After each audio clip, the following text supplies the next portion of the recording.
Hello, my coding family. How's everybody doing tonight?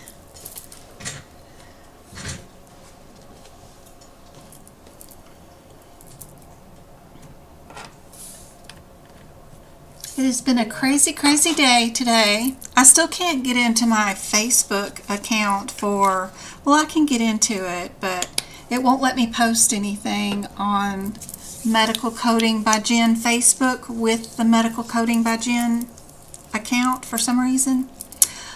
I dissed some book that came from Amazon. I didn't say really bad things. I just told the truth about it, and I got banned for like a couple of weeks now. I can't post anything on Facebook. First time I've ever been in Facebook jail, but I did just post something as my personal account on there, thanking Blondie for a birthday card she sent me. I just wanted to say thank you so much. I appreciate it. And I think she's been a member of the YouTube channel since I even had the subscription too. So I think that's been like, what, a year now? Crazy. How's everybody doing? Let me bring up chat. Can you guys hear me and see my starting screen? Boy, I hope so. Can y'all? Thank you.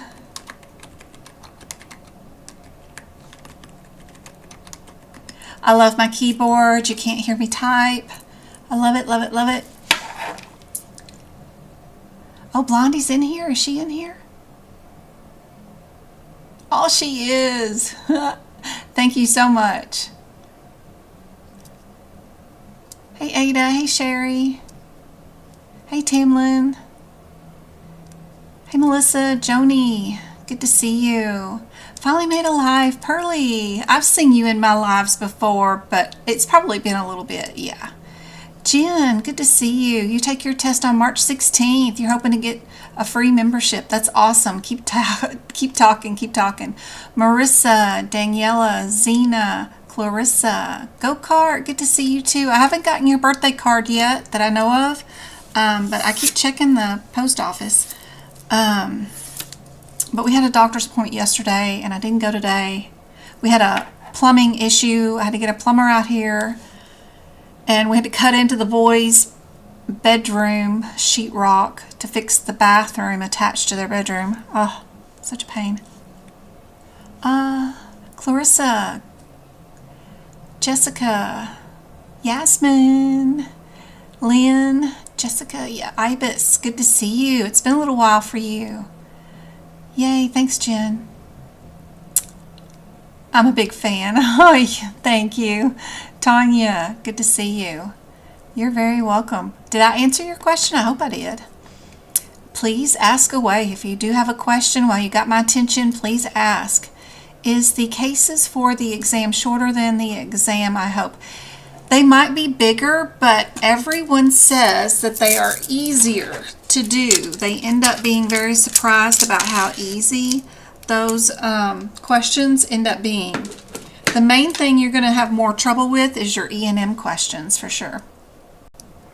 Me too, Go-Kart. Tanya, I take my test next Friday. I'm in Alabama, and you're going to a testing site. Awesome. Hey, Maisha. Good to see you. Well, we went over some really good information that was on the exam last night on TikTok. We will have to put that under the membership replay. But I did find a couple of practice exam questions tonight that I thought were really cool that could be related to what a little birdie told me. So hopefully some of the questions tonight will be super helpful for you ladies that are taking your exam this week and next week. I want to purchase your ICD-10 notes, but I don't know where to find them.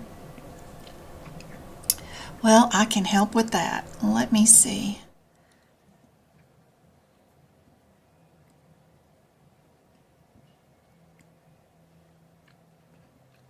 You will just go here to medicalcodingbyjen.com. You'll go here to the shop click that top tab. And then this collection that's right here is all CPTs. This collection is for all ICD-10s. So you can just scroll through and see what you want.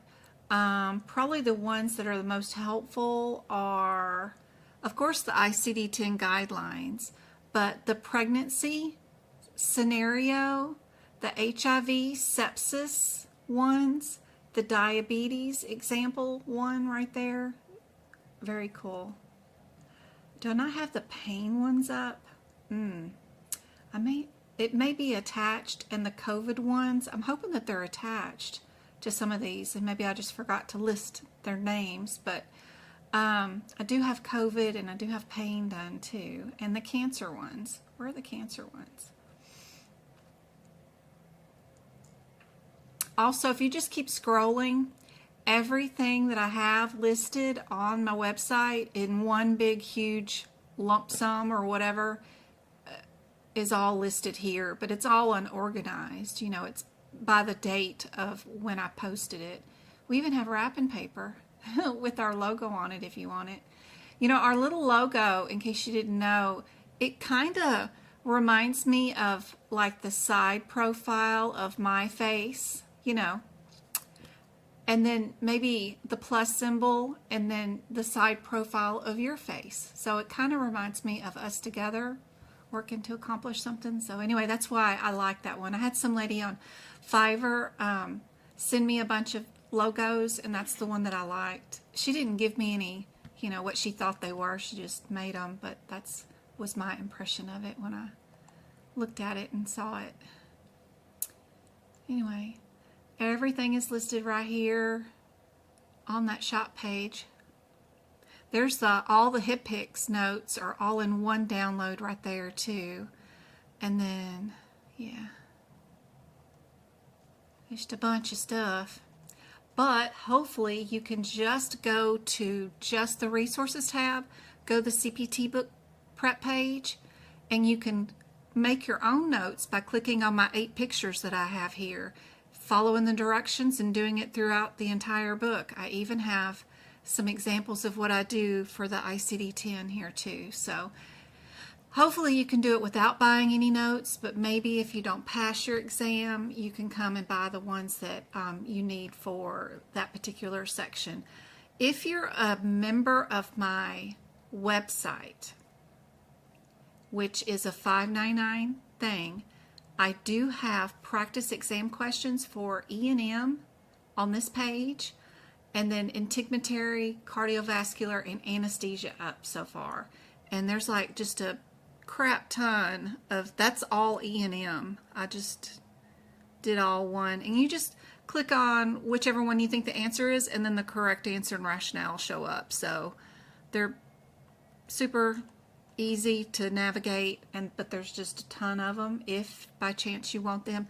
There's a different membership on YouTube for the exclusive videos, but together it's $10 a month, and I just did this one on my website to because I'm fixing to retire work and not have any real income, which is kind of scary. But only thing I got to pay for really majorly is the health insurance for me and the boys, and that's super expensive. But other than that, and that's what these 2 memberships, the YouTube and the website, y'all would be helping pay for. So that's it. I'm trying to keep everything super simple and cheap for you guys. The blog right here is still free. It's got tons of helpful information. The last thing I just posted 3 days ago is 9 chapters of just how to do the E&M elements. And the one before it is also MDM elements. And it's got practice exam question, little examples in it too. So there's also stuff about jobs, other helpful stuff that's there. I don't know why my shared gallery is not showing up. I, for the life of me, cannot get that thing to work for some reason. I don't know what I did. I do have a workshop coming up May 5th. Sunday. We're going to do 75 practice exam questions in 3 hours. If you want to see that or participate in it, This is where you would go to purchase that. It will not be available on YouTube for the first 90 days, but after that, it will go to the YouTube members. But you don't have to be present. You can watch the replay, but it's going to have up-to-date information of what type of questions you need to practice for your medical coding exam. Whether you're doing CRC, CPMA, CCS, CCA, or CPC, you're going to have questions in those areas. Other resources, FAQs is super important since we're here.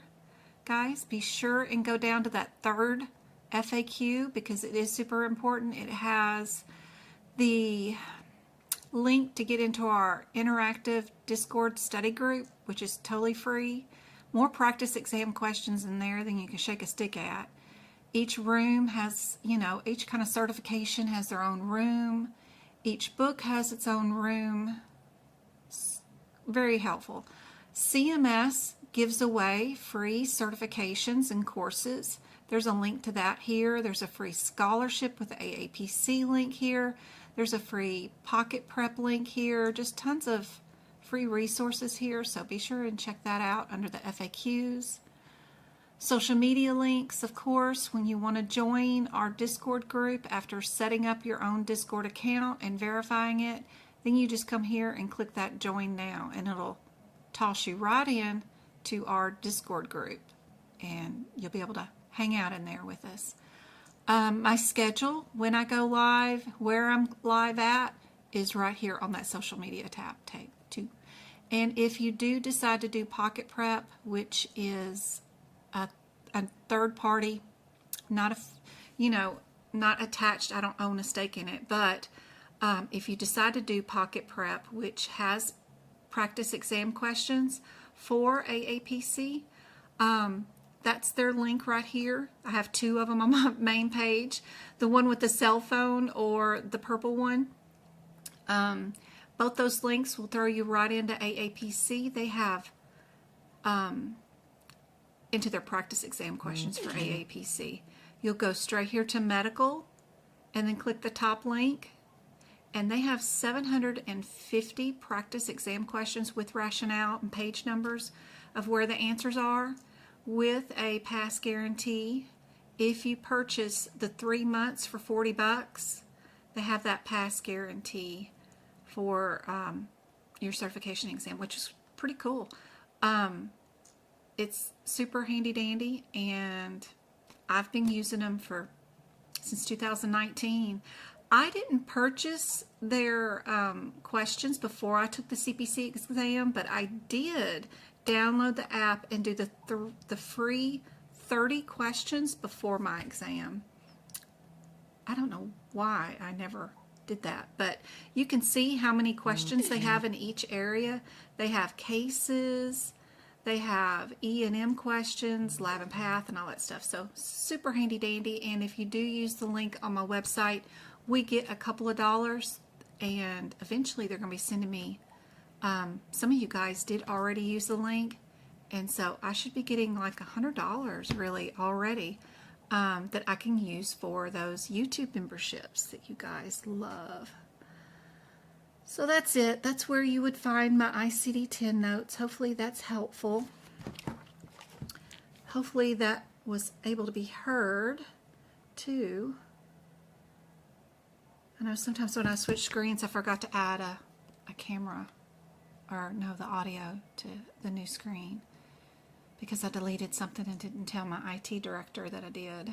I was trying to fix it myself. Oh, I got something I wanted to do with you guys. Hold on. Where am I at? Where am I at?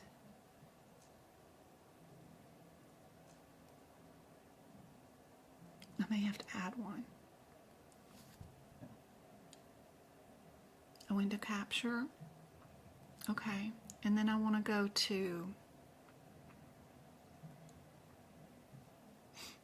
I wonder if y'all can see this, though. Hope. Let's see.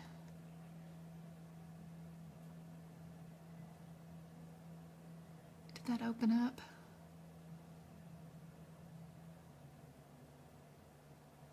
I don't see it. Okay. Cancel.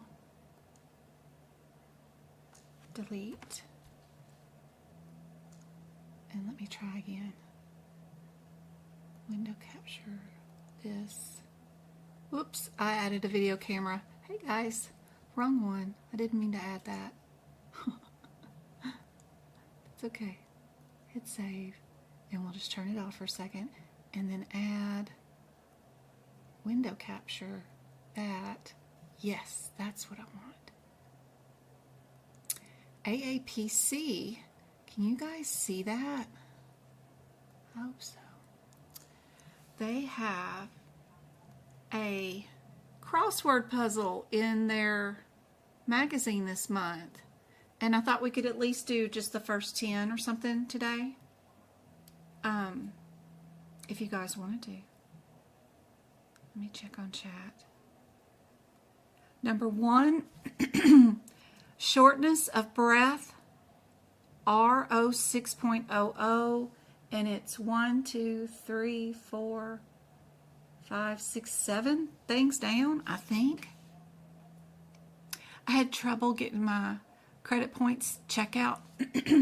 Some of the points don't work for everything. They may not, your loyalty points only go towards more PDFs. So if you're trying to buy, I think it might work for the workshop, but if you're trying to buy ICD-10 or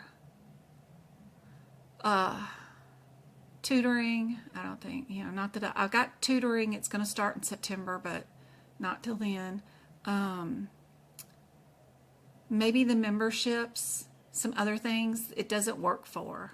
I can't get the loyalties to work for those, but they will attach to the CPT notes. So that might be what your issue is.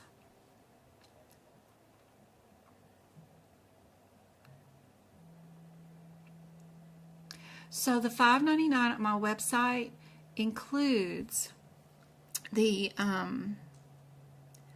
all the practice exam questions that I have on my website. Let's see. And it includes a really good price now, because once I get all 17 sections of the exam all done with a ton of practice exam questions, like with this E&M, how many questions I have, the price will go up, because maintaining these questions is super difficult. Plus you get all these PDFs, and I added some PDFs today on E&M. These PDFs are not my notes, but they are how to do, like this one is self-management, this is team conferences, this is pediatric E&M coding. These are other things that I found, the survival guide for E&M, tons of stuff that are super helpful. The 2024 E&M document that I always use to do MDM for E&M, just a ton of helpful stuff. Even in anesthesia, the latest one, it has billing and MAC information and other ICD-10 coding stuff for anesthesia.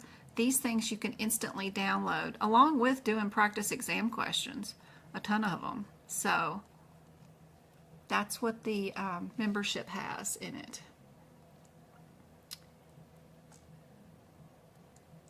What do you guys think is the answer for number 1 on this crossword puzzle thing? Shortness of breath, RO 6.00, and we're how many letters down? 1, 2, 3, 4, 5, 6, 7. 7 letters down. What would be shortness of breath? Ooh, I can't see chat. Where's chat? Hey, Yasmin. Single mom of 2, every dollar counts. Yes, and if you buy something on my website, it doesn't matter what you buy, you get loyalty points for it. So that can be combined with coupons, and you get stuff, notes for free. So super helpful. Can we use our books for during the test? If you are within the United States and you're taking the exam, yes. If you're in Indonesia or Philippines and you're taking the exam, you will be given blank books at the testing center to take your exam with. Sherry has dyspnea. Let's see. D-Y-S-P-E-N-A.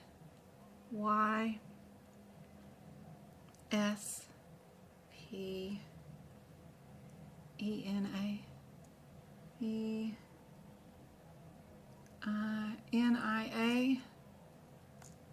I'm sure it fits in there somewhere, but I gotta learn how to spell. D-Y-S-P-E-N-I-A.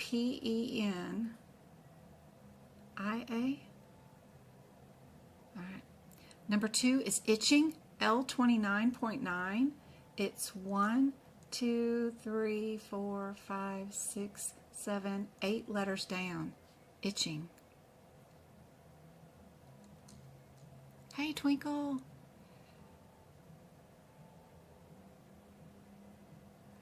There is no E in there, right? Why do I? N-I-A.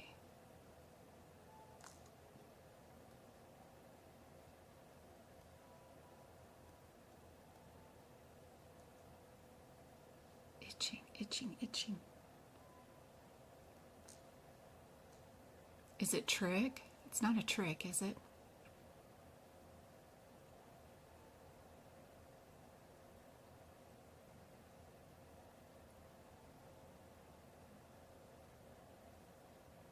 Ooh, I can bring up a hydration chemo injection. Yeah.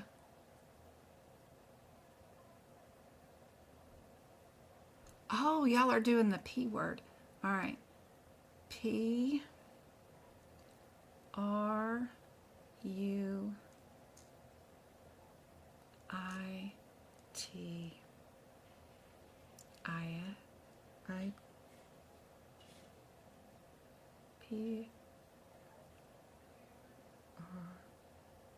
P R U R I T. Oh my God. I T. Okay, we know that.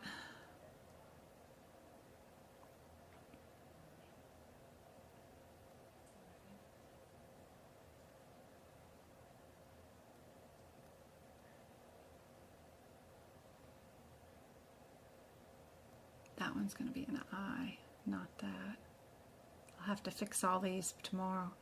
3. Pregnancy or vertigo can cause R11.0. 1, 2, 3, 4, 5, 6 letters long.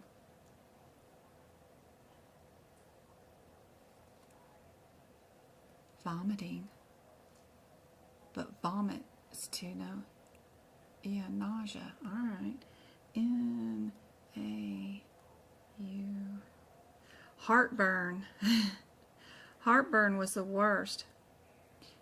And also breast pain. Oof. Nausea.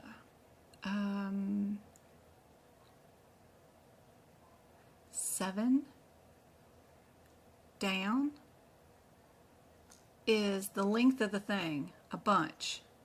It's an alternate to an EGD, is swallowing a pill camera. CPT code 43235. Well, I don't have to get out the book, I know for that. I know I ain't gonna be able to spell that. We got E, I know we're going to be starting off with ESO. Whoops, ESO. I'm teaching a class. Where do you want the meds? I don't care. I'll put them on the counter, okay? Thank you. You're welcome. Talk to you later. So PH,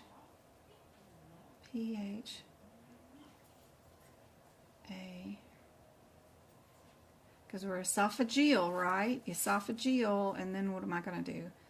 A-G-O-G. They said swallow the camera. Swallow camera. So we're going gastro, right? Gastro.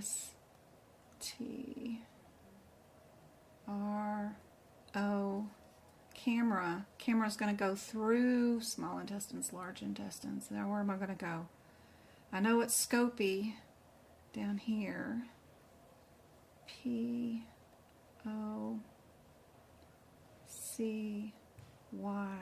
Where am I going after esophageal, gastro? Let me check chat.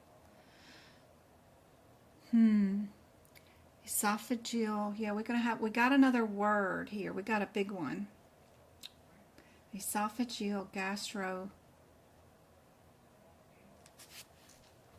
I don't do one-on-one because right now I work a full-time job, have 3 sons. 2 of them are in high school, and my mom to take care of who just broke her hip. So it's very inefficient with the thousands of people that are reaching out wanting one-on-one tutoring to do one-on-one tutoring, because I have to prep individual questions for them based off their individual needs, and then there's the whole time to do it, and then there's the follow-up afterwards. So I had to stop because I wasn't able to meet the demand. I think it's duodenum. U-O-D-E-N-O.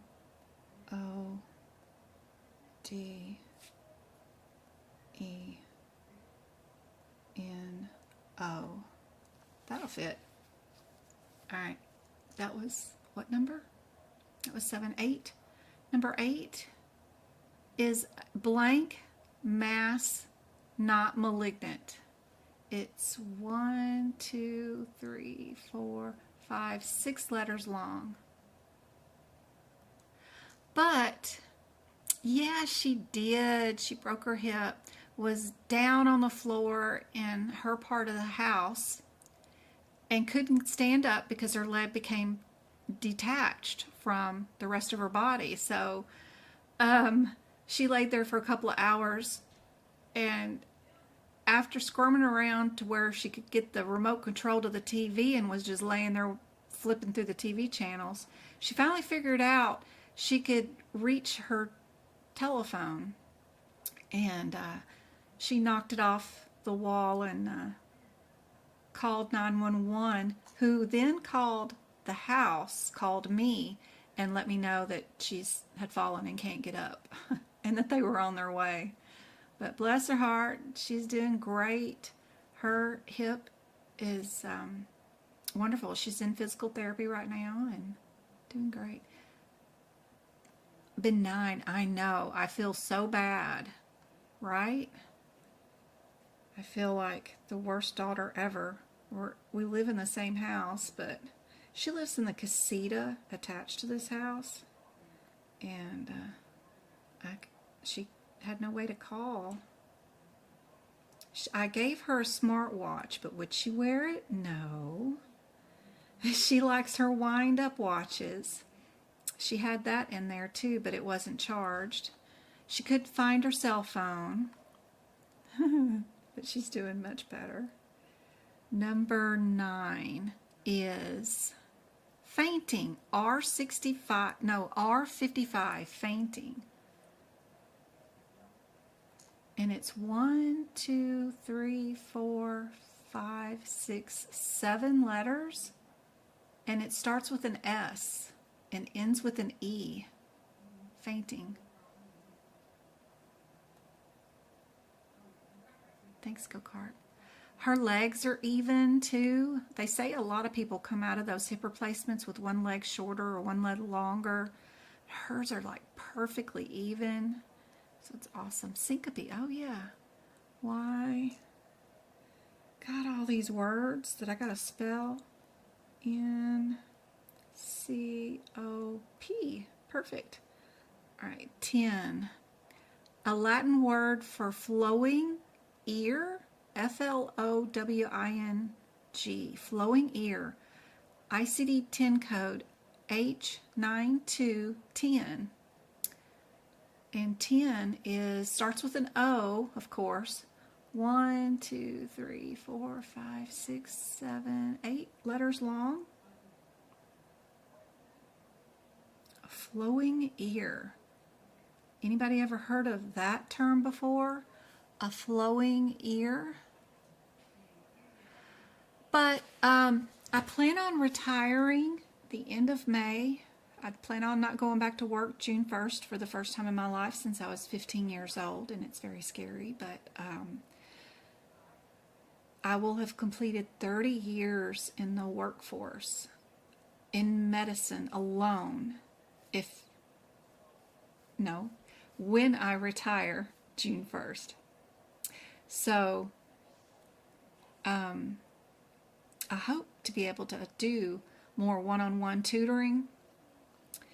The problem is restricting it to where one person doesn't book 3 days a week every week for a month, where I can spread it out and let everybody have an opportunity to book, and I'm not quite sure how to fix that, like you can only book 2 sessions maybe a month or something so that other people can book.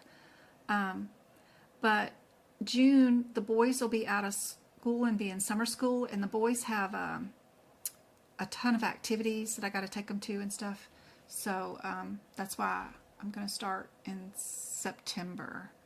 I'll open up one-on-one tutoring again, but I'm going to have to put some brakes on it so that everybody can get at least a session if they want it, I don't know, maybe with the website memberships, maybe we can have a group class or a group Zoom or something included with it. I don't know. We'll figure out something that I can be around a lot more. Anybody got? Oh, good. Jen says OTOR,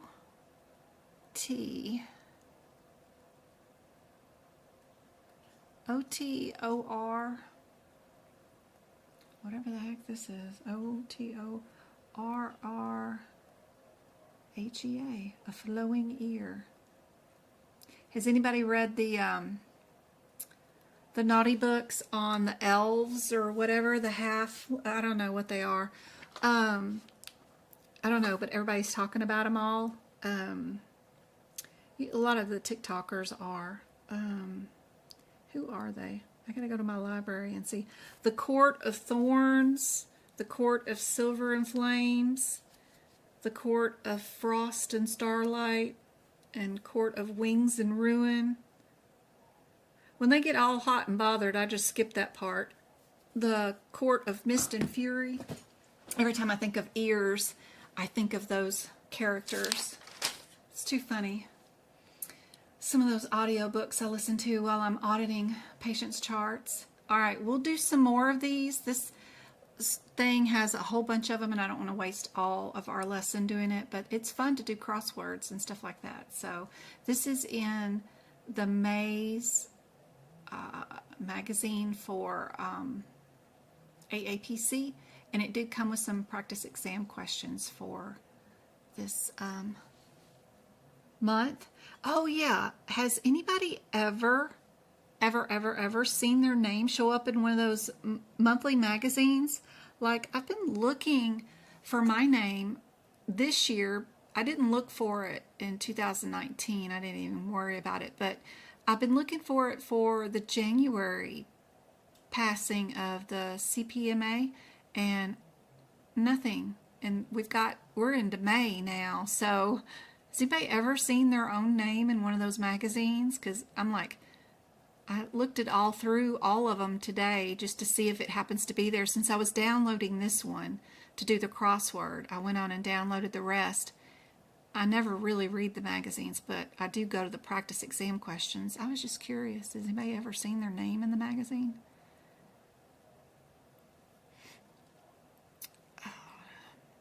Where am I going? I'm here. Practice exam question time, right? Yes.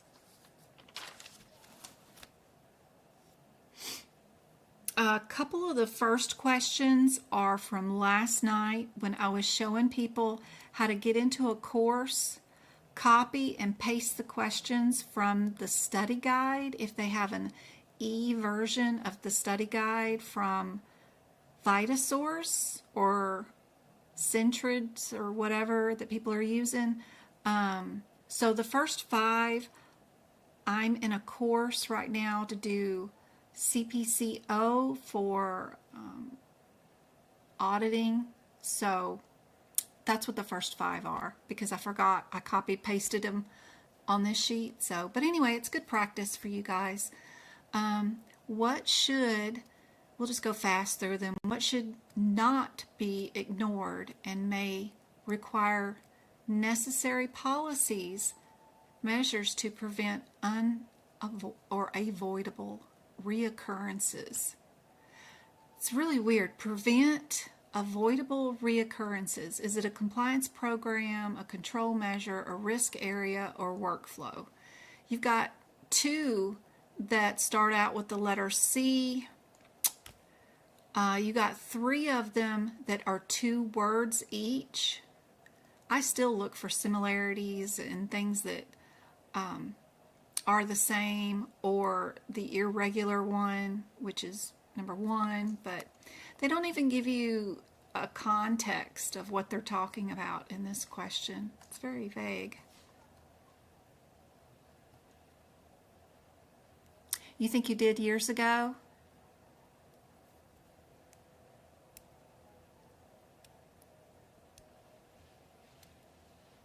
You're on book 3. I like listening to the audiobooks.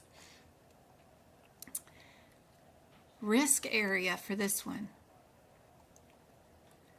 What third party plays a critical role in accurate billing and reimbursement? Is it billing agencies, laboratories, nursing facilities, or OIG?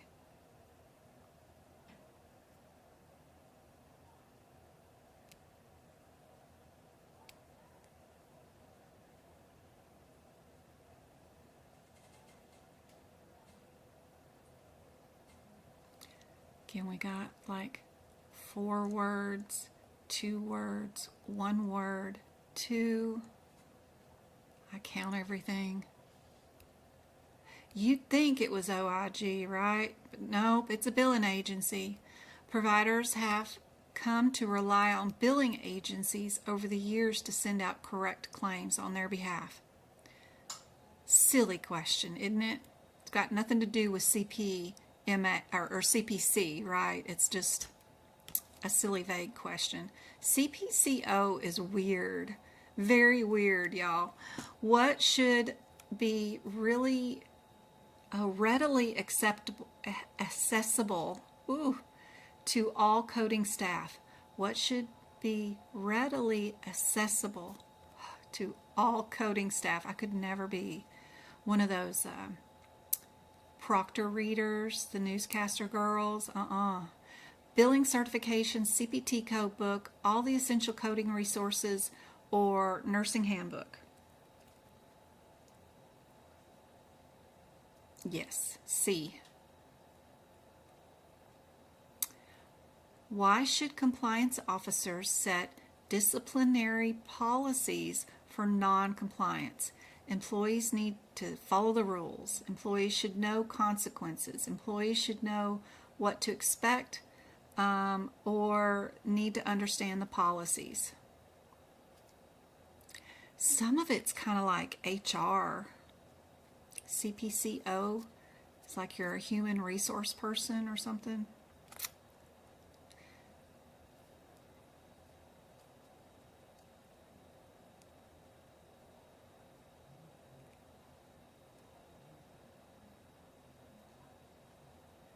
B, they should know the consequences because they're getting in trouble.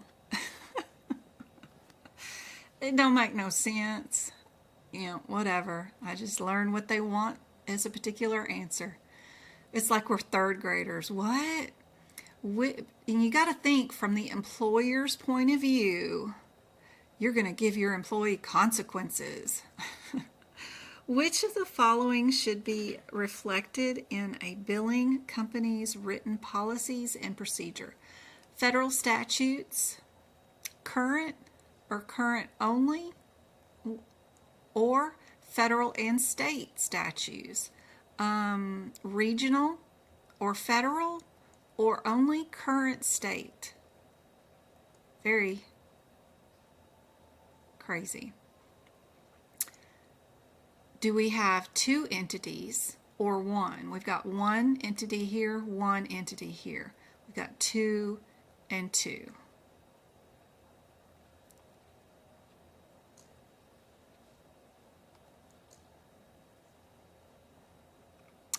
Federal and state. B. Good job. Everybody knew that one. All right. We're done with that crazy foolishness. Let's get going with our regular scheduled stuff. What do you guys think the answer would be if you just did the process of elimination?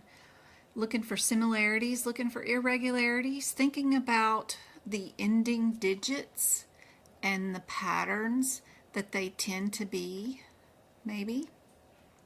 Looking for those codes that have the same exact number in them. You have the same answer written down twice. There's usually a reason for it. Just want to play around, see what you guys think is the answer before we worry about the question.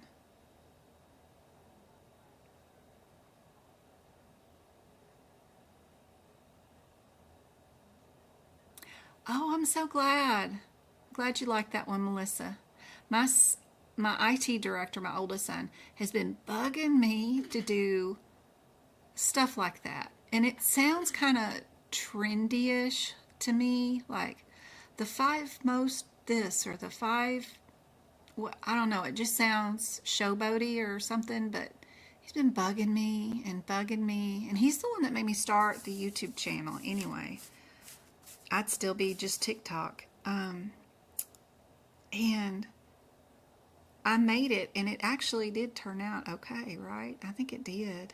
I think it is kind of condensed and helpful. It's not broad enough on some of those subjects, but man, it's nice to get a hint. Where am I going wrong, in these areas when I'm picking the codes? What could be the situation? Then I can figure it out from there if you give me a hint. I'm really good at that, so I think it could be very helpful. I'll try to do some more of those. All right, let's check out our question. So hopefully you've gone to your D68 in your ICD-10 book and you're already looked up your differences between at least 2 of those codes, the 01 and the 04 maybe, and then you're going to check your question and see if you did that or are that diagnosed with that, and which one it would be.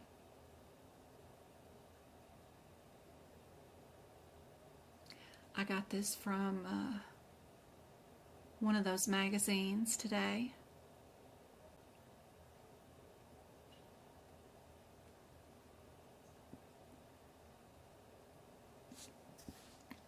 If we're looking at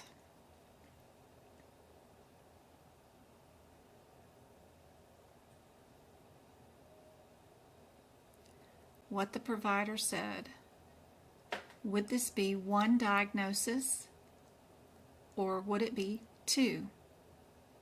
That helps you get down usually to a particular answer. What do you guys think the answer would be?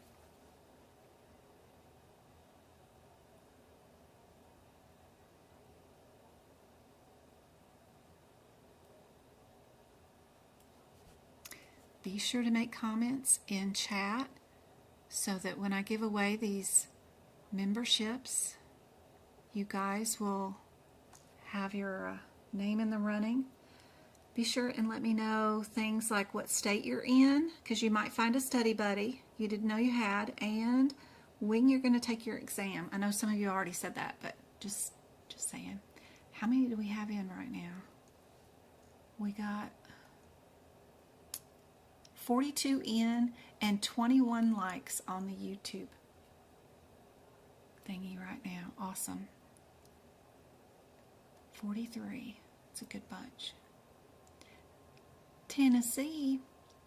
And if anybody lives in Minneapolis, Minnesota, ooh, Lord, my mouth can't make all them M's. I may be coming there the end of June, and we'll be there for like a whole week. So if anybody is in that area and would like me to go over their books and look at them and see if I can help them in any way while I'm there, I will be glad to do a meet and greet at Starbucks or whatever.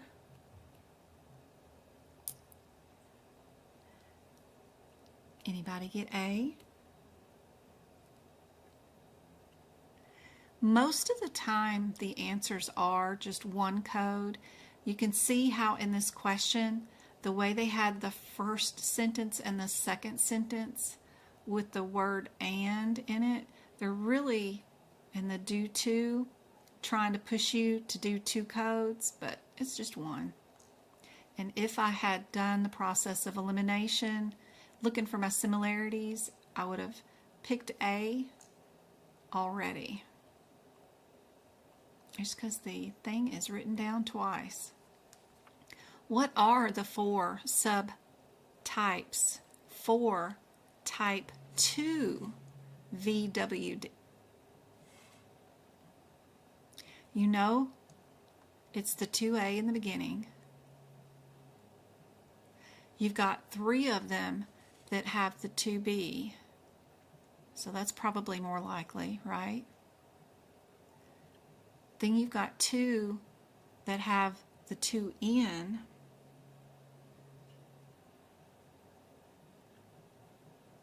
Then it would be just a difference between the M and the Y. Where would you find this answer?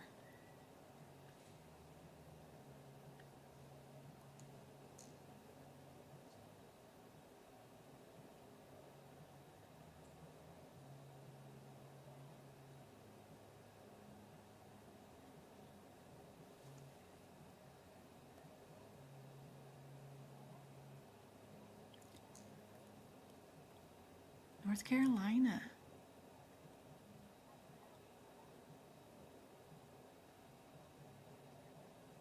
Yasmin, you in Minneapolis, Minnesota, or within driving range?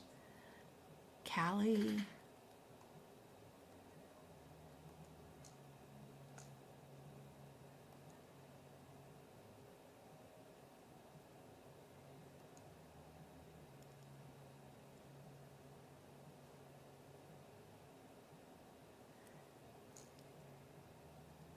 Y'all can still hear me on chat, right? Just making sure that it is still working. My OBS seems slow on my end, but it looks like y'all are doing okay on YouTube. Okay, great, Nicole. Who got them? Tasha, Yasmin, Erin, Ashley, Elizabeth. Yay.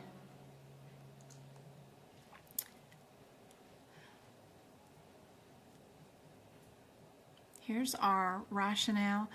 Good question. I went to these diseases in the ICD-10 book, and they are indented based off the type. So you'd have to find your type B, and I did have it printed here, and then I took it off because it looked too confusing.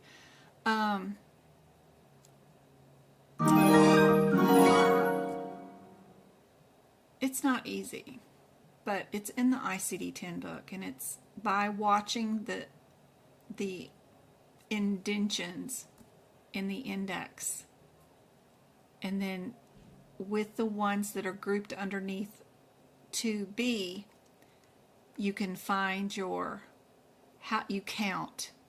There's 2 under the A indention, there's 2 under the B indention, there's 2 under the M indention, there's 2 under the N indention. So, yeah.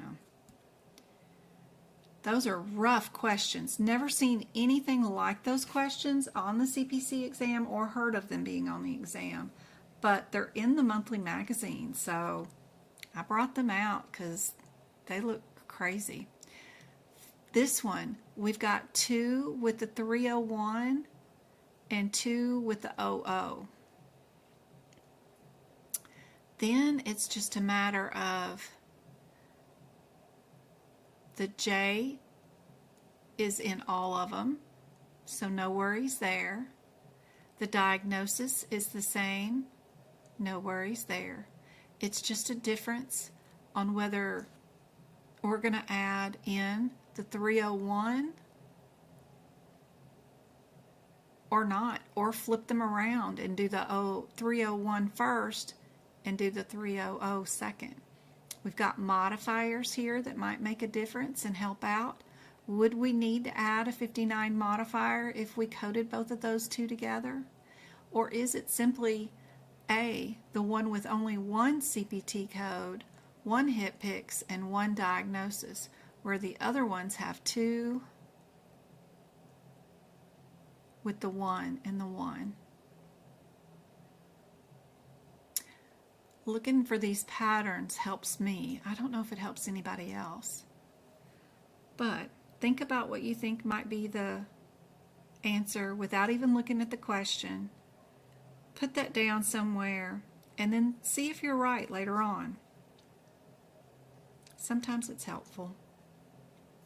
A lot of times it's just the one code by itself.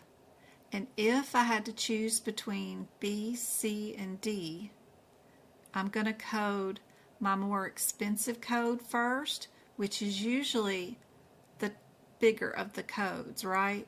So the 301 is bigger than 300, unless you're doing OB and delivery, where the biggest code is the first one. But normally the rest of the book, this is the normal pattern. You do the more expensive one first. So if it's not A, I like D, but that's just me. I don't know what you guys think. It's just playing around and then getting comfortable with your own process of elimination and figuring it out. If the 51 modifier might make it easy too, which is your multiple procedure. So do we have to have that in this area? There might be a parenthetical there.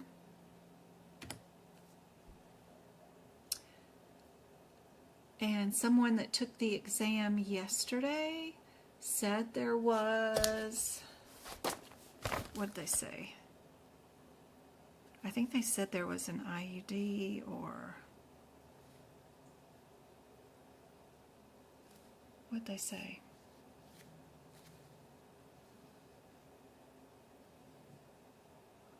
There was a blip exam, a duplex scan, a splenic flexure on it, an OB panel, a partial thyroidectomy. I know I have something about birth control being implanted or something. I thought.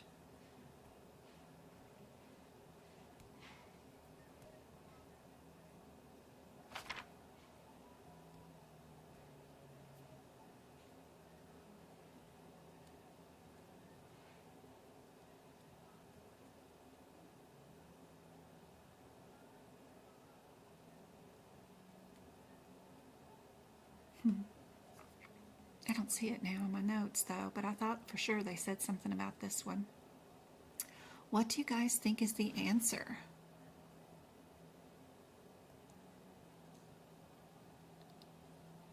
Nicole, there she is.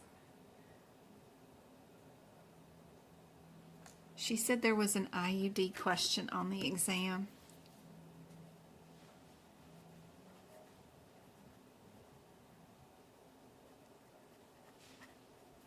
I hope it was something similar to this.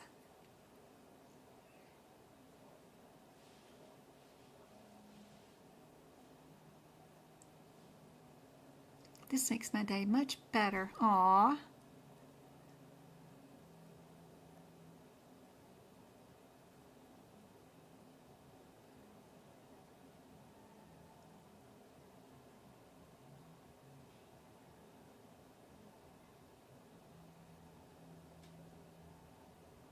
Tanya is taking her exam on Friday.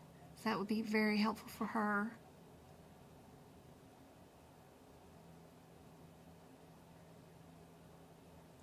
I like little birdies.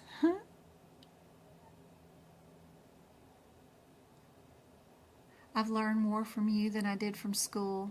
Aw, Tanya. That's nice. Mine was just a removal, which was super easy. IUD removal.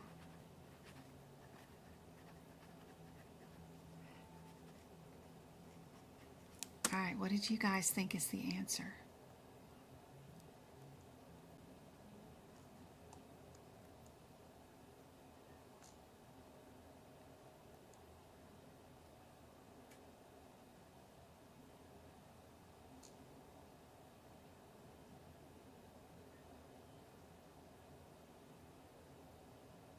Dari.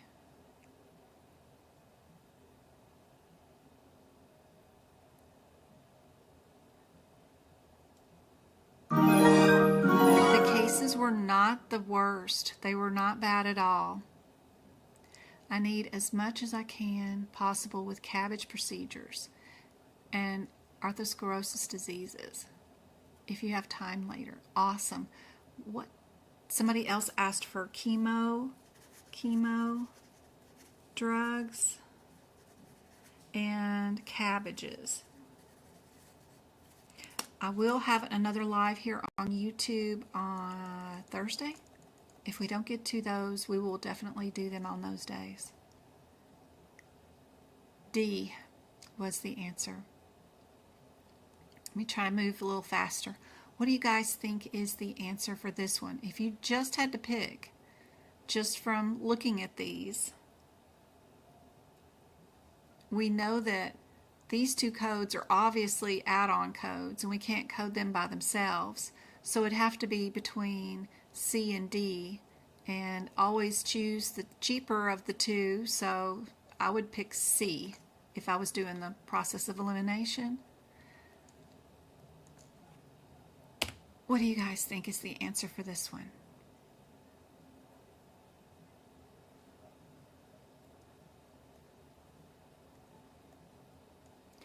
Your exam, when you take it for CPC, they will not put the plus symbol in front of the code like that. Even though they do in the magazine, they won't do that during the exam. So it won't be that obvious that that's an add-on code. You get there and you look it up and you're just like, oh, dang it, that's an add-on code.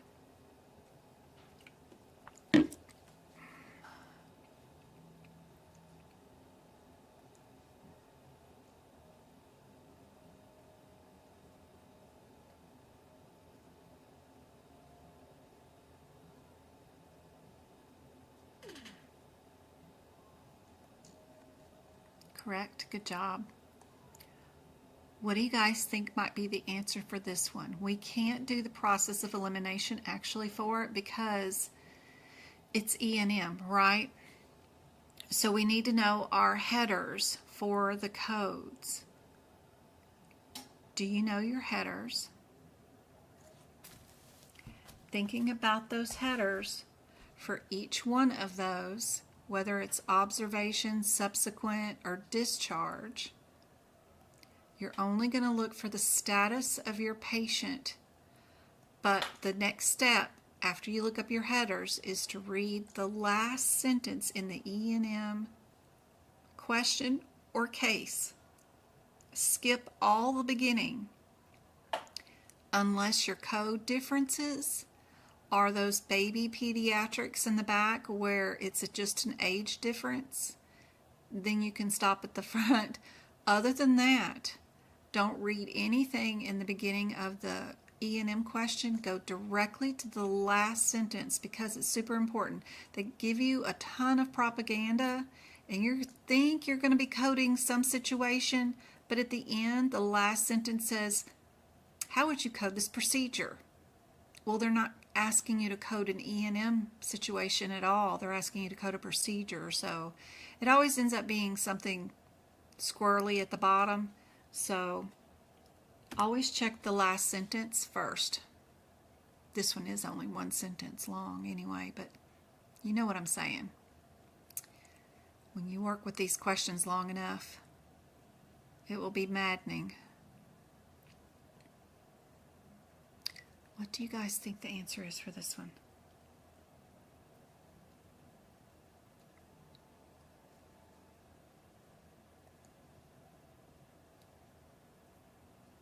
Kelly says B.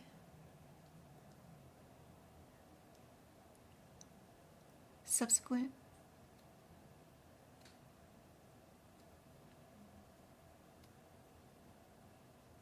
I think these two are subsequent hospital visits. This one's an observation and this one is a discharge. What did we do to our patient today? We discharged him. Yep. So D. Neuromonitoring may be required for what type of surgery? Is it spinal, intracranial, vascular, or all of the above?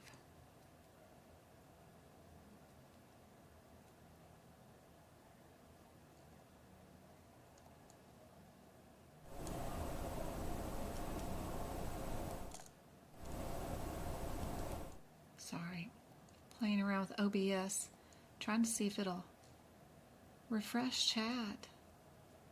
I don't know. There we go.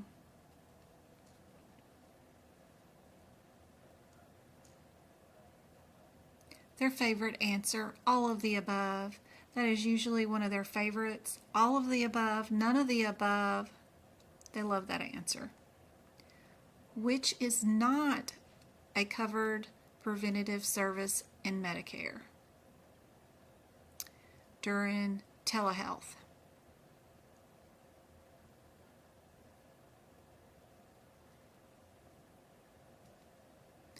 Depression, lung, prolonged preventative services, diabetes.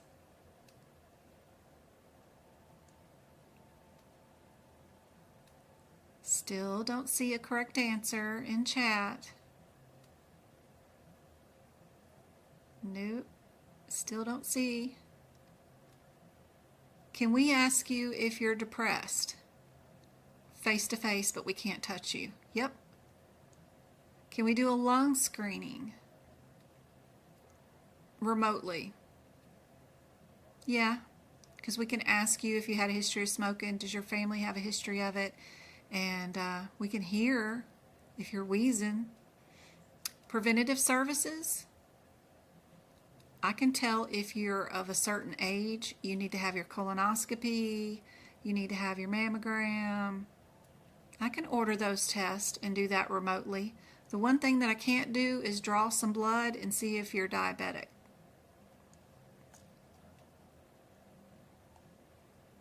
So diabetes. Which of the following can be used to determine low MDM? Or 2024. I should just get rid of that. Doesn't matter what year. Which one is low? Is it one or more self-limited or minor problems? One stable acute illness? One acute uncomplicated illness or injury requiring hospitalization and observation level? Or both B and C? You would use the charts or definitions in the guidelines to answer this one in the beginning, like around page 9.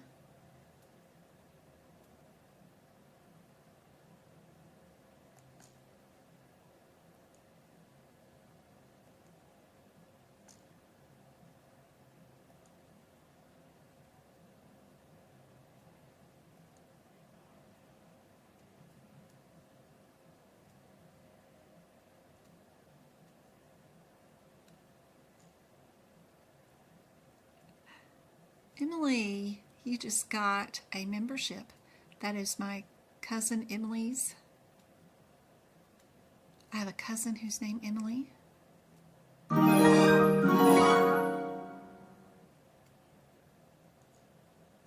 There you go. D is right. Both B and C are both low acute visits. Which of the following is considered a prime source for Medicare regulations? Is it Facebook? You know it is. Specialty association, max, or federal statutes? Where did this question come from? I don't remember putting this in there, but that's okay. Which of the following is considered a prime source for Medicare regulations? Nope. I still do not see a correct answer in chat. Nope. Still not a correct answer. What's been the correct answer for the last 5 questions in a row? There you go. Federal statutes. Isn't that crazy? Just a vague question. According to Medicare, what's a responsible timeline for completing medical records? We had this question during our workshop last Sunday, but it was written differently, and their answer said ASAP, right? Whenever they can, but ASAP. This one actually gives them, you have to do it within a certain hour, and that's it. There's a cutoff time for an hour, which is crazy. So for this one, I knew I put this one on here because it was not just as soon as possible. It actually gave you down to the minute, hour, when you should have it done. What do you guys think? Yeah, and you can see how everything has, one number, but this one has the range in it. And that's how you can pick out the answer, even if you don't know what you're doing, just looking for that kind of thing. That's a little different. Makes it a little easier. All right.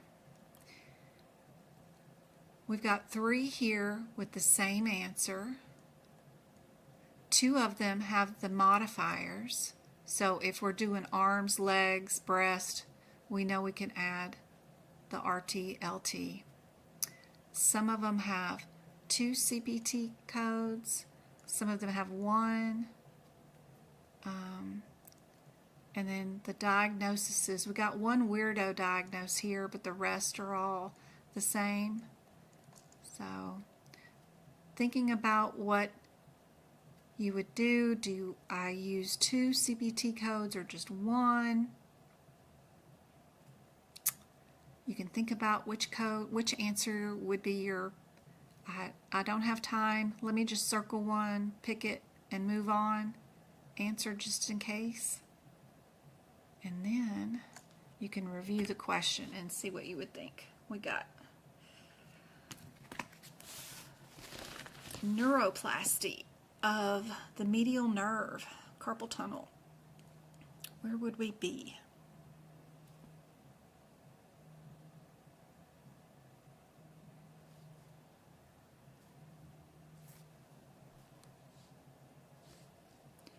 Does that mean we did 1 or 2 CPTs?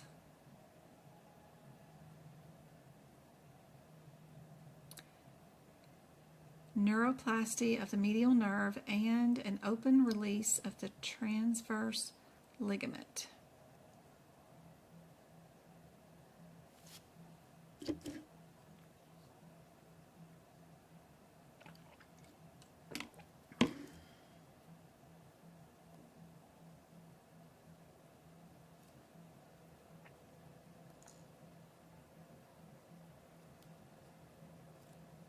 Good job, everybody that said B.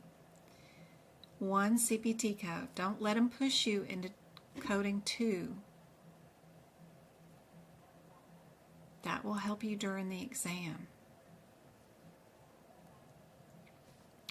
When you look up the differences between these codes, you'll find some of them are add-on codes. So you know pretty well that that's not going to be your answer.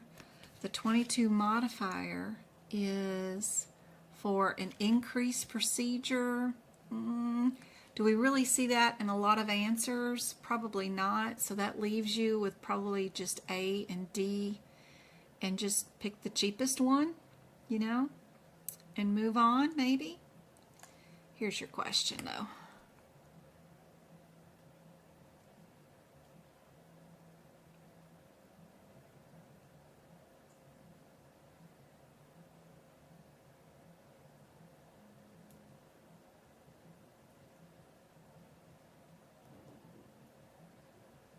What do you guys think is the answer?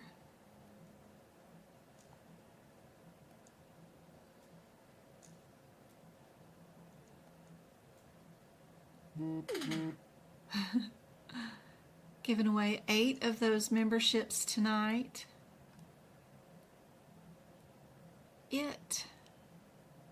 Congratulations. I hope those extra bonus videos help out a whole bunch. You got access to a ton of workshops. Each of those workshops have 75 practice exam questions in them. You can pause the screen, do them. Got my old duck classes in there too, the individual code by code book preps. Just a ton of videos. I hope it helps you out a whole bunch. You're very welcome. Plus the podcast, there is, you can listen to me read you out the E&M guidelines. And as I'm reading them, the sentences, and then I tell you in play terms what they're talking about or what I think they're meaning. So that kind of helps out a whole bunch. What do you think the answer is? Got A's and D's. If, you know, this is the add-on code, and then this has got the weird modifier. This one's the cheaper one because it's in the 6s, but the 27 is a smaller number than the 32. The answer was A.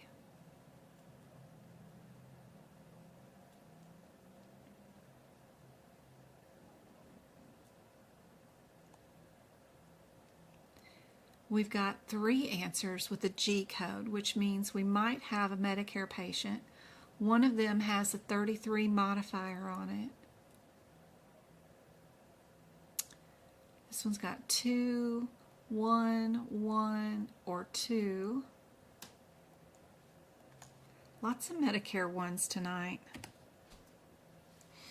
We have a provider who spent 15 minutes with an established Medicare patient for an annual wellness exam.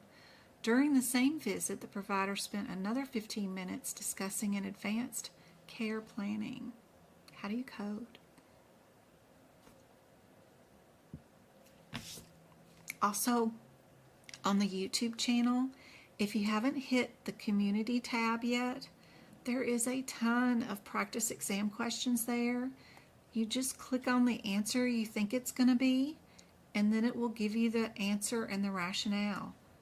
There's a ton in the community tab, so if you didn't know you could actually comment and I could post questions on YouTube that are not videos, there's stuff there too that you can read and work on.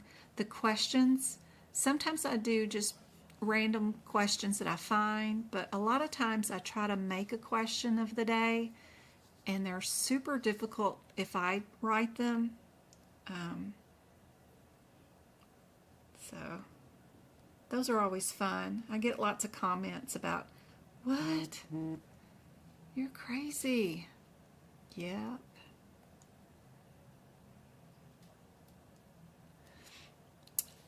Tip for the newbies, look up 699 and it lists a ton of codes you can't use it with. Yep. And this year in my nervous system notes for 2024, I actually made my own little blue dot and I put it on all the codes in that section that you can actually add the 699902 so that you know which ones to actually pick the answer that has that in it. So it's pretty cool. I'm really proud of that.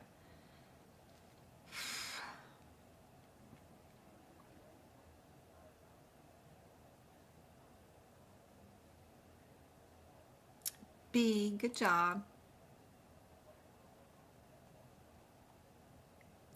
R, are we a symptom? Do we have a circulatory disease and then a symptom to add with it? Would I have one diagnosis, or would I have two, or am I out of luck and need to go query the doctor or something? Circulatory, symptom, that's what I'm thinking about when I see those answers. What do you guys think the answer is? Because my great little Nicole here said there was some cardiac arrest questions on the exam yesterday. I went and found a few of those. This one had somebody in CPR for 12 minutes. They were brought to the emergency room, intubative, and they were unresponsive. They were hypotensive. They started them on pressors. They did shock. The patient did pass away same day. That includes everything that Nicole said was on the exam yesterday, but I don't know if she was doing diagnoses. I think she was doing something else. Might have been CPTs, I'm not sure, but be sure you know everything you can about any questions with cardiac arrest on them.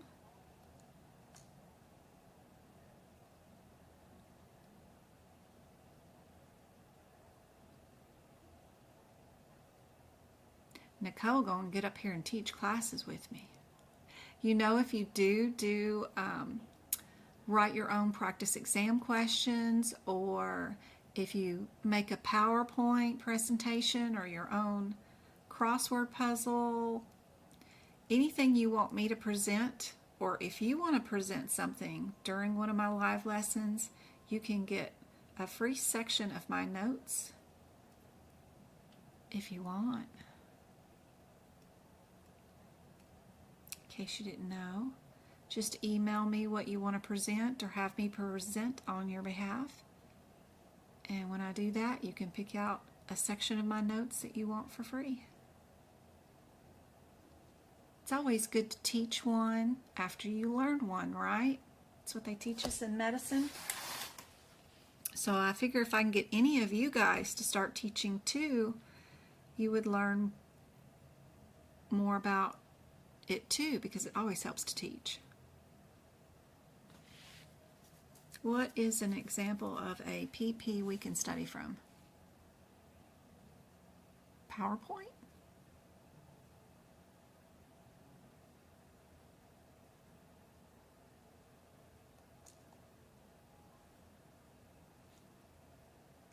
Just the one diagnosis all by itself.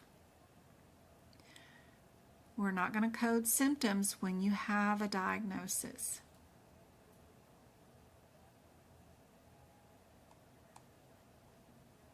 More Medicare G codes, right? Run to that HitPix book, see what your differences are on at least two of them right away. 1 and 2 is super close, and then 5 and 6 are super close. See what your differences are and only look through the question for those differences. Which one is not a preventative service? What is my phone going off for?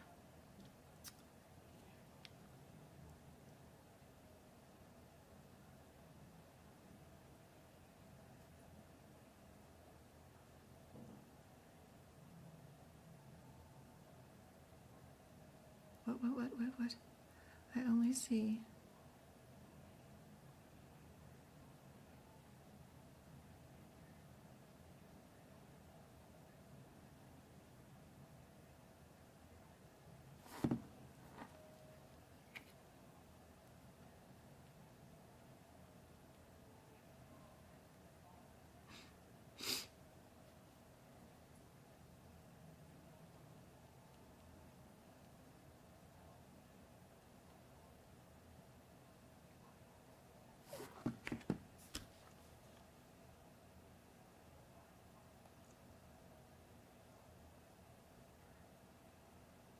Can I recheck the question on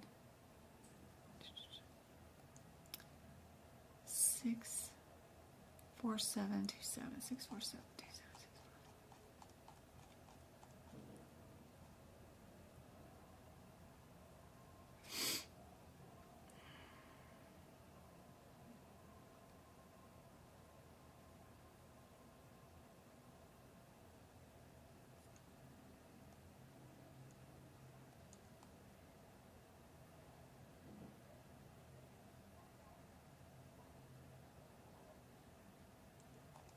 Did they ask you to code the procedure? Let's see, how is it coded?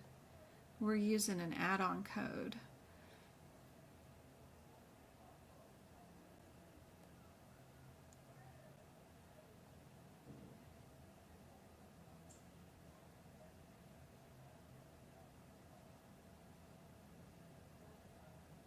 List separately in addition to the neuroplasty, right?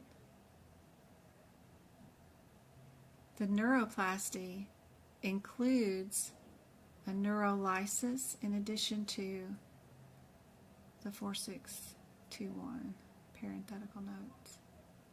Parenthetical notes say don't use that with that.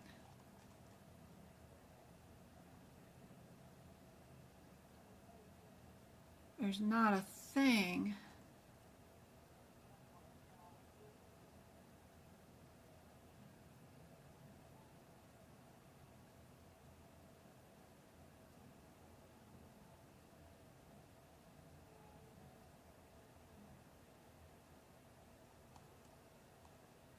if the physician performs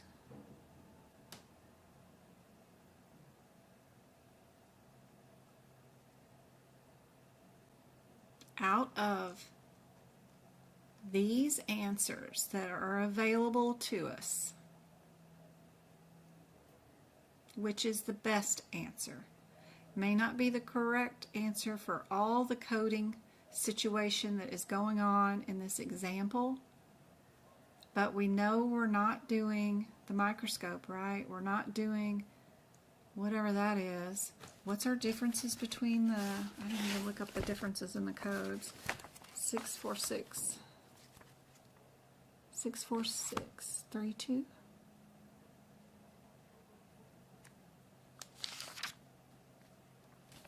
Three two. 646 32.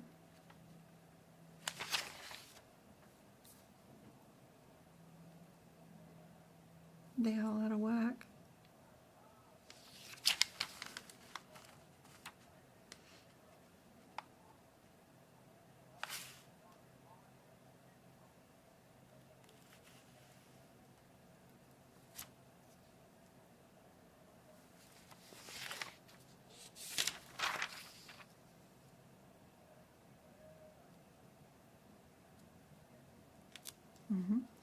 Internal, yep. License requiring an operating microscope. Yes, it's an add-on code, and it'll go with, you're going to have anesthesia and some other codes going along with these codes.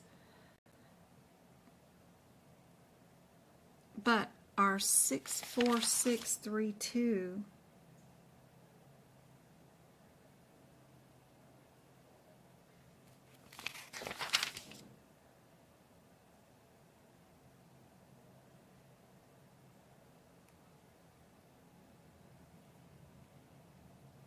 I can't even find. Can you guys find?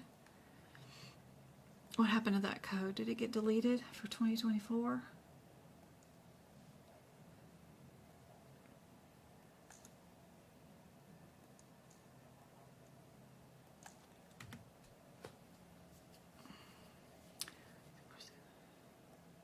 It's just using a chemical agent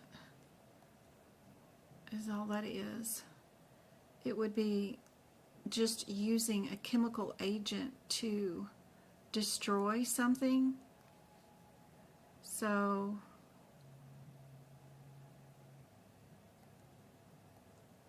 that code is just a chemical agent.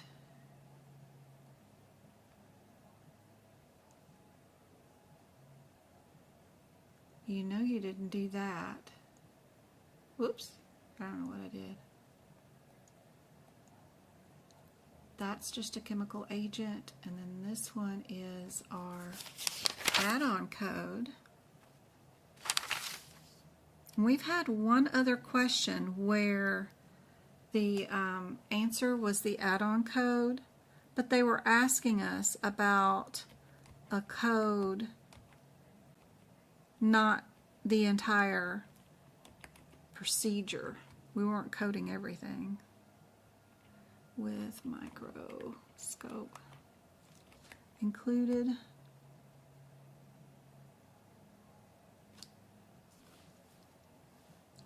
So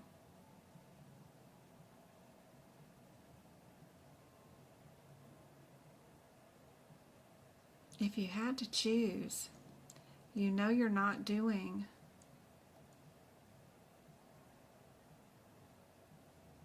a chemical destroy, no matter what. And you're not doing only the microscope. 24721. 24721 is medial nerve. We're doing what nerve? We are doing medial nerve for the carpal tunnel, and that is the neuro whatever transposition cranial nerve. Cranial, but we're doing medial. Wonder if it include the 21 with the 27. That would probably be more likely the answer, right? 46721 with the 64727.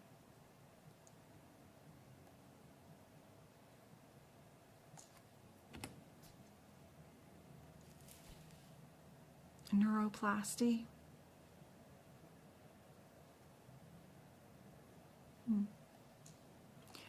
I don't know why they pick the answers that they do. I just try to report and let you guys know as much as I can of how I would come about and pick that as the answer if I was doing the exam. Just knowing that this is a destroy with an agent, I know it couldn't be that. This is only half of it, and this is only half of it. I know B goes away.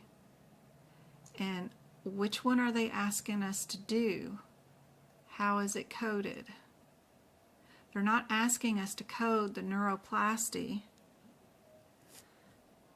They're asking us about the approach being internal. Which one of these codes has the word internal with it? And in the parentheses inside that CPT code descriptor for the add-on code, you've got the external and internal, both inside that code. None of the other codes have internal or external in them at all.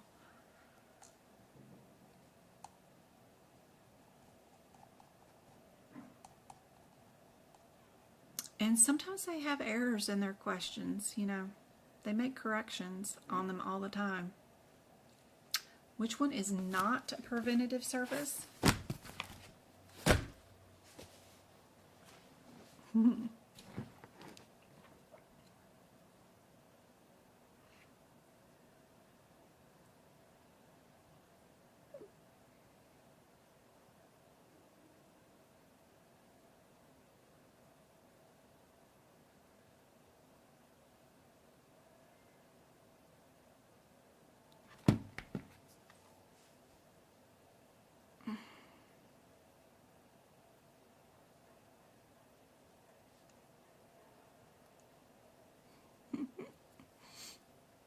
It does say report the addition, does it? Deborah is recovering. Our turtle, Deborah, is returning from her exam. Aw, we're doing okay. We're just going nuts here with these codes and these questions. Yeah, I think it's a deleted code. This one's A.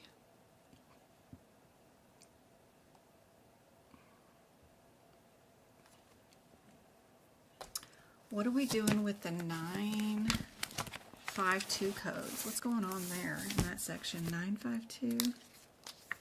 What do I got going on? 952. I got some acupuncture coming up. Do you ladies have acupuncture at all? Or Botox on your exam?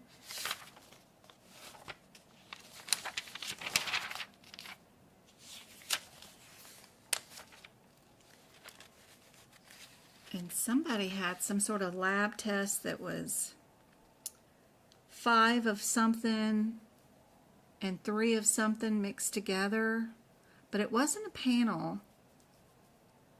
A little bit like glucose, but not glucose. One of those kind of things. Those timed tests. 5, 2, 5, 1, and 50. Yep. Got glucose monitoring here with some tissue fluid. We've got subcutaneous, or did we do the analysis and interpretation? Cool.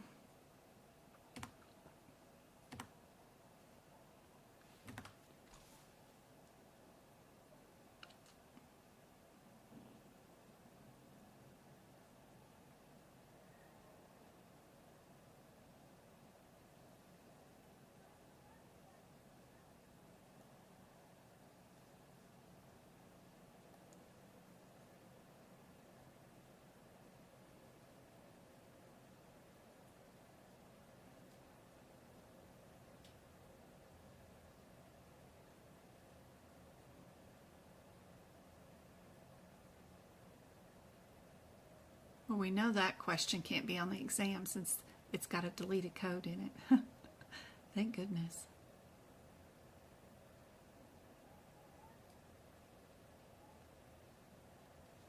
Deborah says there was one with a layer scope, bronchoscope on the exam with a stent placement. And you had to decide if a 699990 should go or not.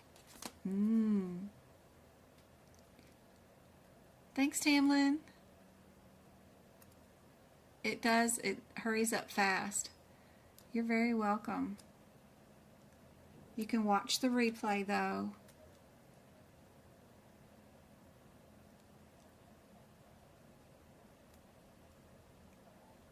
Butt paste. It is something you have to recover. 3 or 4 days to recover for sure.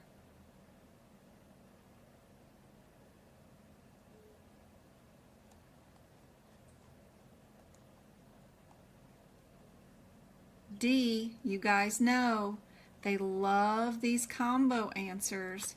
If you get one that does B and C or A and B, they love it. They love those for some reason. Plus, it's the one answer that has 2 codes in it when all the other answers only have 1. Kind of a unique situation there. When coding hernia repairs, total size is required to report the repair accurately, making which of the following statements true? Hernia measurements need to be this if documentation concerning hernia sizes is vague, if multiple non-contiguous hernias defects separate by greater than this or that, or none of the above.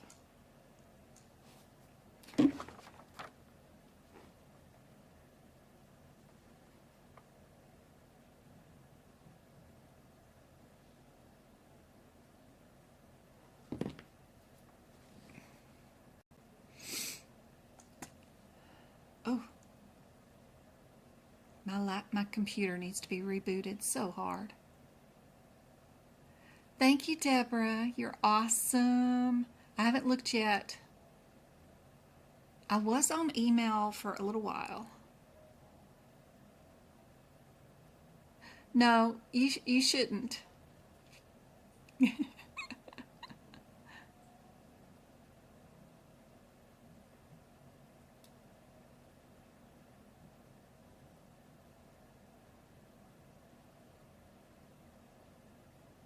She picked it without it. She got 100% on the 3000s. That's great.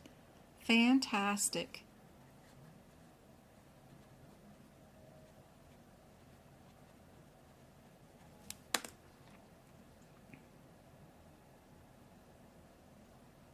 This one is none of the above.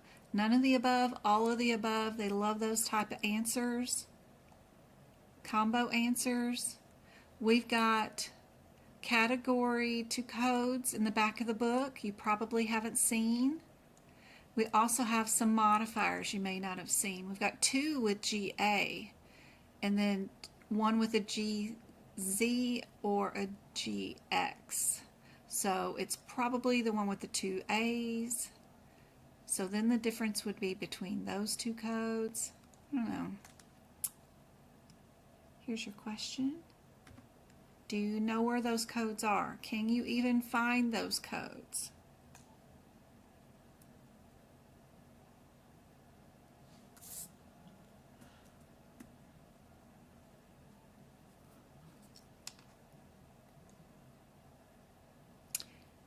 If you were looking for similarities, A and C, right?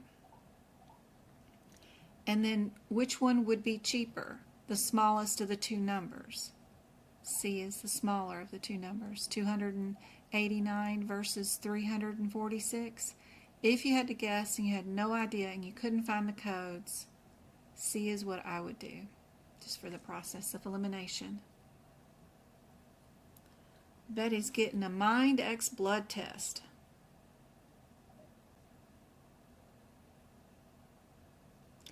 Her best friend's husband was recently diagnosed with Alzheimer's. So now she wants one.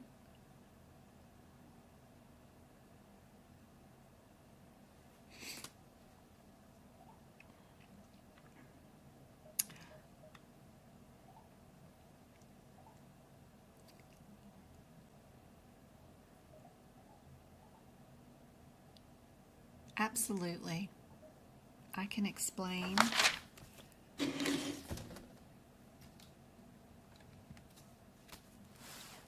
Is my, oops, wrong one. Is my camera still working?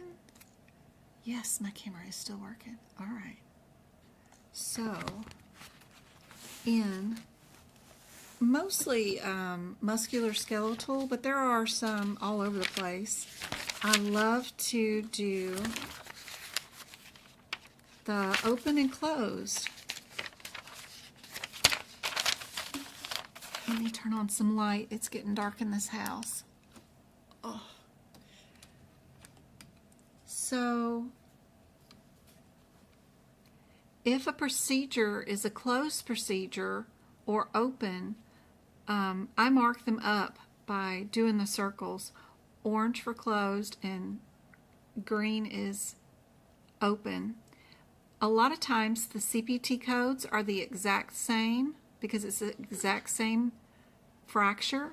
The only difference is this one's closed, this one's open, this one's also a ridge. Is our differences.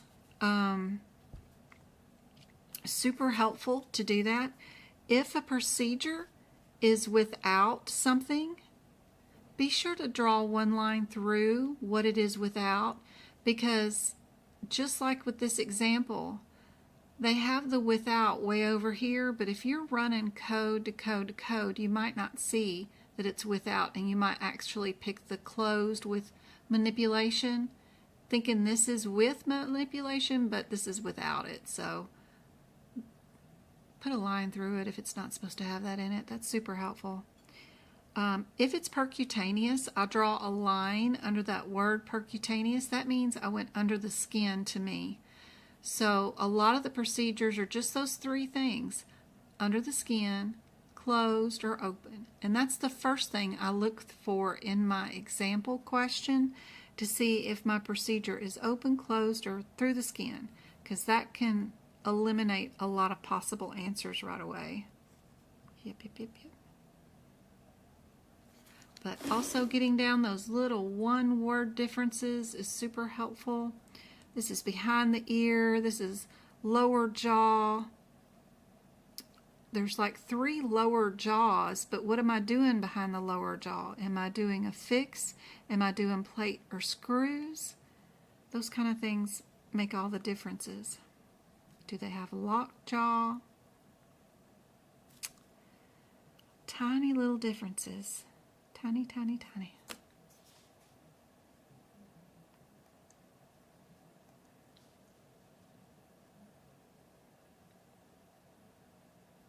Where are those CPTs?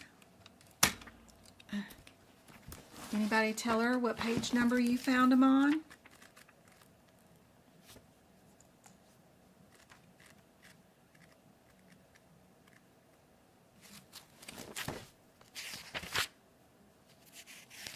Nothing more frustrating than to get a whole list of codes on the exam and then you can't find them, right? You have no idea where they're located. It is very frustrating.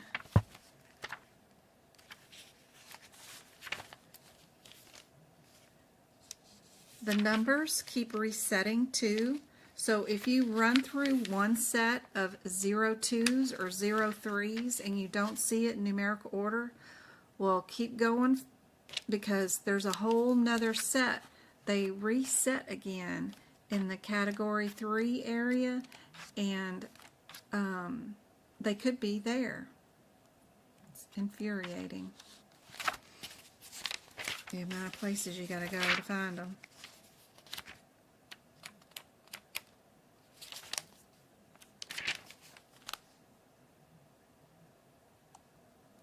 This one happens to be C, like I figured it was. In Lab and Path, you've got a ton of these codes for the fancy lab section area, and I've never seen these on the CPC exam, but because they had them in the magazine this month, oh sorry, wrong one, I thought it might be cool to show you where those codes are located. I don't even do notes on them because no one ever uses them on the exam. They've never been on the exam, but they're in the Lab and Path area.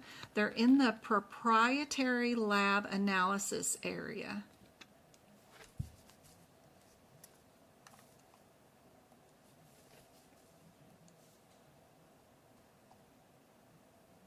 Which of the following statements about EKGs is true?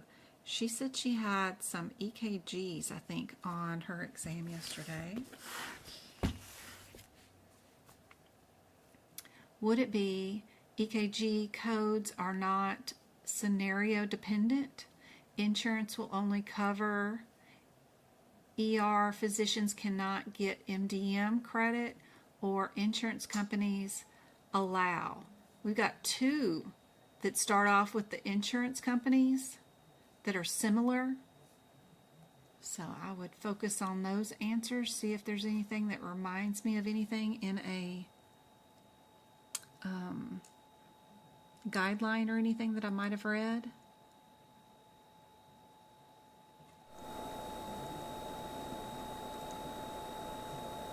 Sorry guys. What do you think is the answer for this one? RT, you're very welcome. You can rewatch this tomorrow though, so no worries. I have a question about R codes in ICD-10. When exactly can and can't I use them? I had one where patient was nausea and vomiting and they think it was appendix, and some answers had R in them. If the patient is in the hospital, you can code rule out appendicitis. instead of the symptoms. If they're in your regular doctor's office and stuff, you got to code the nausea, vomiting, and that kind of stuff.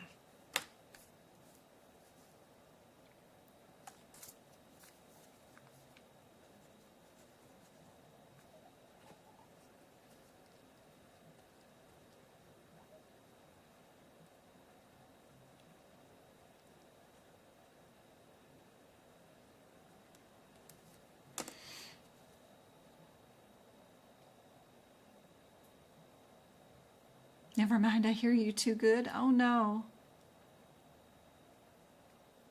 I do have Appendix J coming up really soon. I do have a question with that. B is correct. Good job. POA indicator. For history of chronic stenotic congestive heart failure and develops an exasperation on day 2 of hospitalization. POA indicators are in the back of the aapc HitPix book in an appendix. And you're just going to look up to see if there is an N or a Y, or both.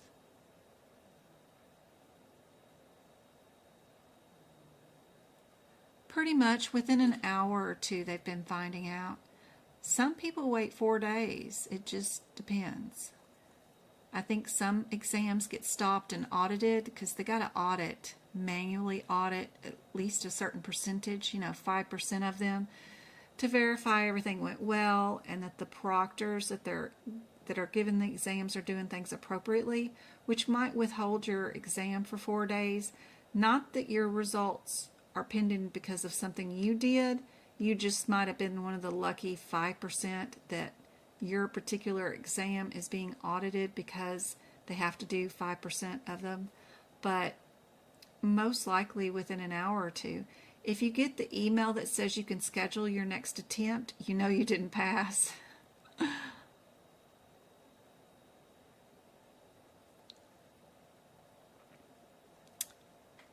Testing center, you should not have to worry about it being audited. Yeah. A is the answer for this one. Radiology.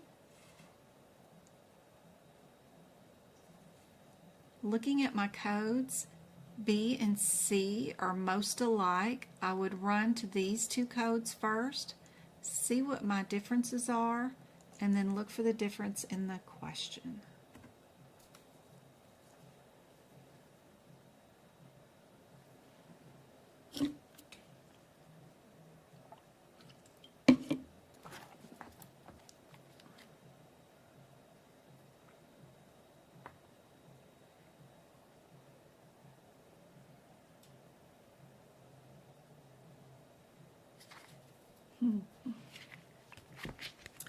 The lady that I hired to be my mom's CNA cash pay to help me out right after she got out of the hospital, she decides she wants to be a medical coder, and she just got her CPT book and she just found her first do not, and she's like, is this what I'm supposed to underline?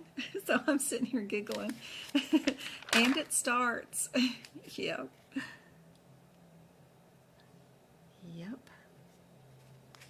That's what you find.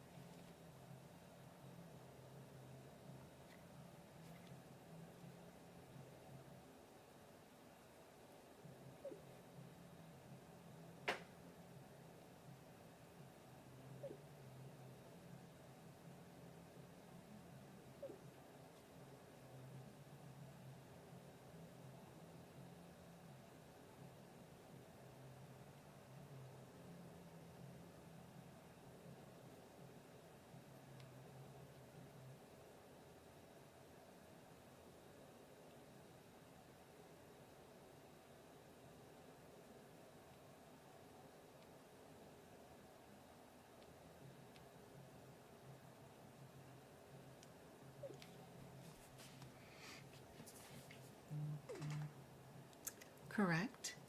B is your answer. I know you are happy. Don't forget about your CEUs. You're going to need to get those completed. Hopefully you've still got the magazine articles that you can still do. Your CEUs will be prorated based off of when your next membership is due. Don't forget that you can fill out a scholarship and get your annual membership paid for if you don't have a job yet either, for next, whenever it comes due. Don't forget about that. And just don't let your membership go. Pay your annual dues every year to keep your certification. There is a retirement thing. So like if you were never going to use your CPC and you decided to quit and retire for a couple of years or forever, you can have your certification stay active and not have to pay any memberships anymore, but only in a specific situation. So, interesting. That way you can still be an honored member and certified, but you're in permanent retirement. So even when you decide to retire, be sure and fill out that paperwork that takes your certification and keeps you certified permanently, I guess is what that means. With this question, you know it's one of those PCS questions for the CCS people. And I'm still looking for my similarities, right? A and B are similar. The only difference is that 2 or the 3 here. It's probably a laterality thing, or right or left, up or lower. I don't know. I'd go see what my differences are between the 2 and the 3 in that particular position, and only look for my question for that particular difference, and hope I can find that. So if anybody is doing CCS or, yeah, CCS, this question's for you guys.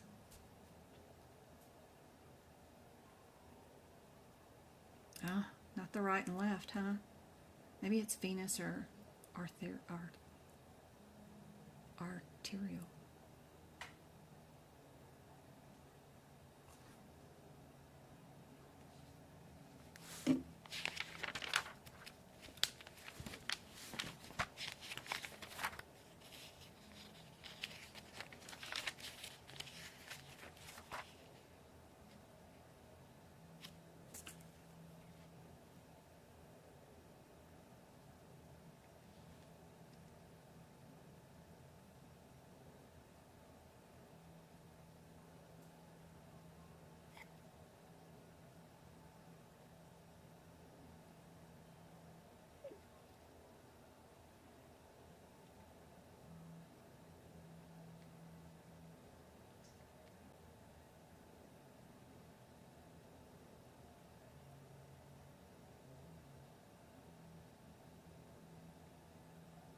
It's A. It was the smaller of the two numbers too, so the 2 over the 3. If I had no idea, I would have just picked the 2 anyway.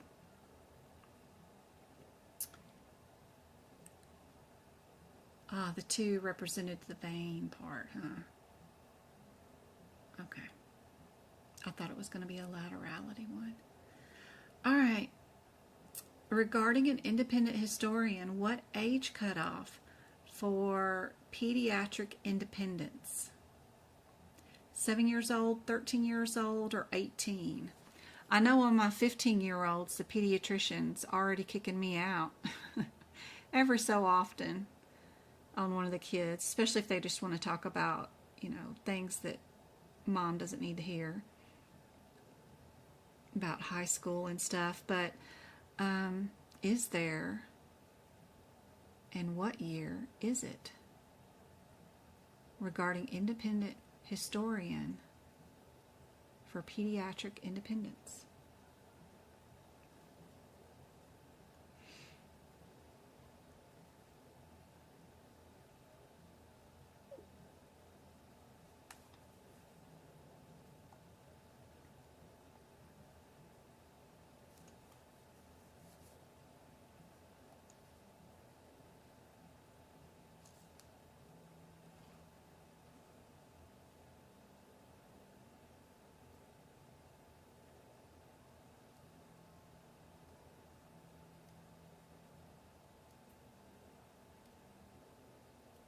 You can also fill out the grant information too and get it covered. Your local chapter is the one who picks the winners, and they got money every month to spend on their members and the ones that need help. They're supposed to help you guys too, so don't forget to go to your chapter meetings, attend them, even if it's only virtually. Introduce yourself to your chapter president, because you may need them one of these days. And if they remember a one name versus another name when they get these grant applications, just knowing who you are might put you in the running. So I renewed mine for 2 years too when they had that deal.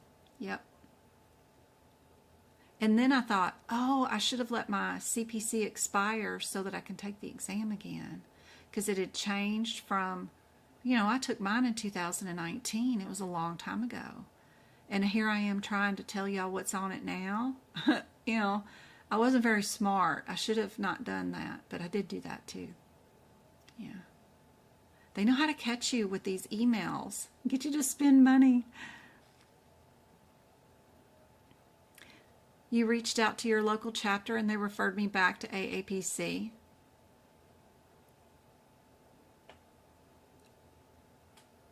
Then you need to copy and paste the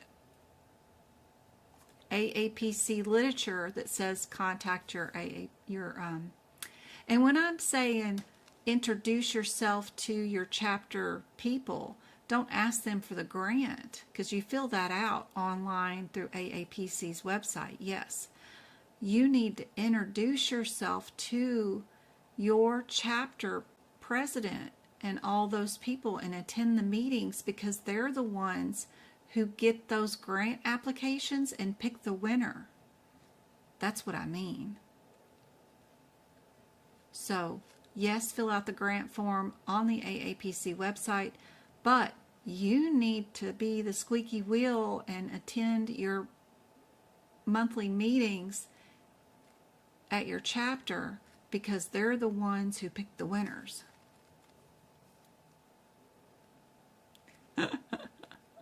You originally called AAPC and they said refer you out to the, oh my gosh, to the local chapter. Yeah, now they've got it to where it is an actual thing.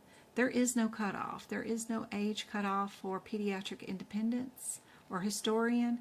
If you're 42 years old and you bring your mama with you, then that's perfectly fine. We can take a history from your mama at any age. It don't matter. Or daddy. Or loved one. It don't matter. There is no cutoff date. You probably end up with a question like this on the exam where you've got cancer first or you've got a Z code first. And you have to know your guideline. The other thing that they have going on here is that part of it, 2 answers have this 34, and then one of the answers starts out with a 78. And knowing the differences between that is super helpful. I don't like y'all memorizing a lot, but this is handy dandy. If you know that the beginning chapters of the cancer from C1 to C like 6 are primary cancers, and that C7 through C9 or whatever, those are metastatic cancers, cancers that have spread throughout the body. That is the handiest thing to memorize for this exam. That way, all you've got to do here is, if they're here getting chemo or radiation today, right now, then you know a Z code goes first. If they're here for cancer, then you know you got to look for, are they here for a primary cancer or are they here for a metastatic cancer? And that's it. And you know what your answer is for your question.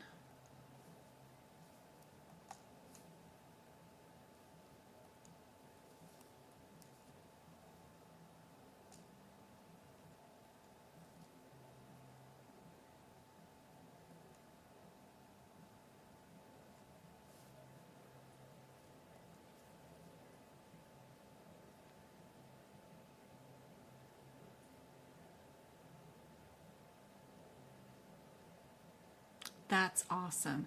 I've had them pay for their membership. I've had them also buy them more exam attempts too, which was very helpful.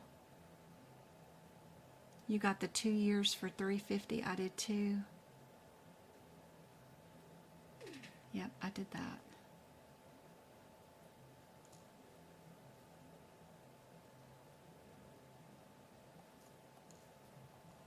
Good job. C is the answer. A surgeon repairs 2 hernias in the abdomen that are not connected. They're 15 centimeters apart and require separate incisions. How will we bill it? We bill each hernia, or we use measurements, or none of the above. So we got 2 that say measurements. One says use and one says take measurements. What do we remember a guideline in this area? What did the guideline say?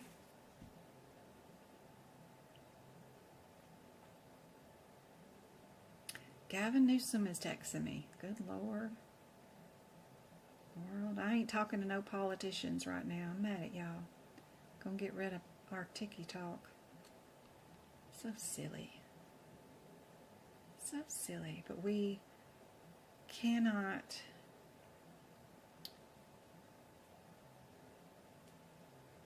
provide health care or education to our population, but we can take away their tiki talk. All right, what do we think? What do we think?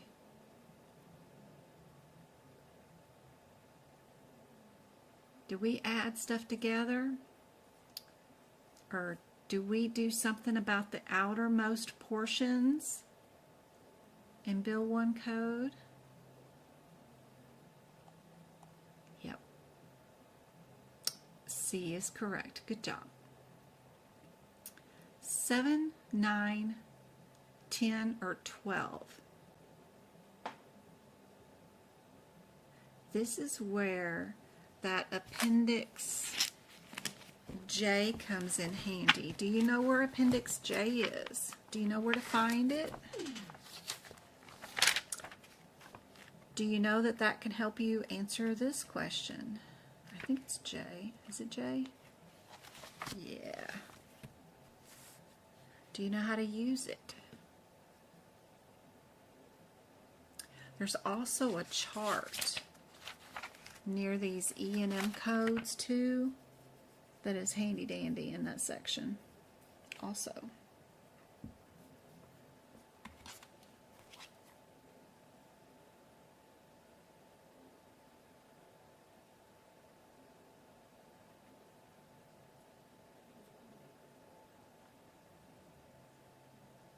I do have that mega bundle on my website where you buy everything that I have. It's 75 pages, but it's more than 75 pages. I mean, it's 75 downloads. could probably be pretty overwhelming for somebody, but you know, just take it one document at a time. And you know, I always start with anesthesia. It's a very small section, and it makes you feel accomplished to get a whole section done, and then I can move on to something else that's small, like the nervous system or the male genitalia. Just take things one thing at a time. Do what you can. Don't forget that you don't have to write everything I have down. Just those one-word differences and the bundles and highlights and underlines are the major things. The rest is super helpful information for later on when you're working in the field. Try not to stress. If you did get that, thanks, Zena. A is the answer. 7. Didn't see anybody with that one.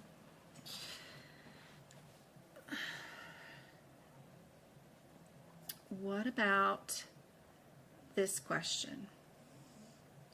We've got 2 with the 11 and 2 with the 7.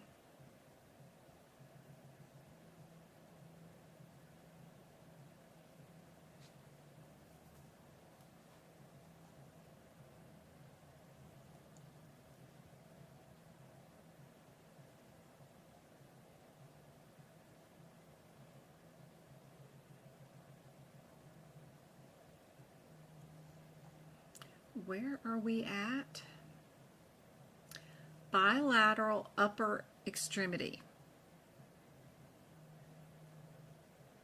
So in your chart, go look at your upper extremity.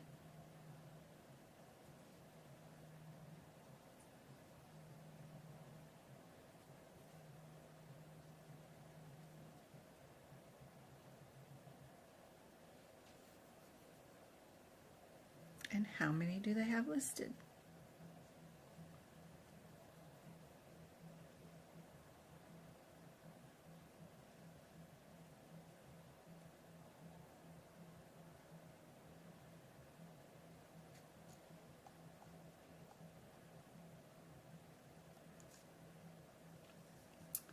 This one here, we've got the 11 and 11 or the 7. See what your differences are. Note where the times 2s are. What would be appropriate, what wouldn't be. Pick out your differences.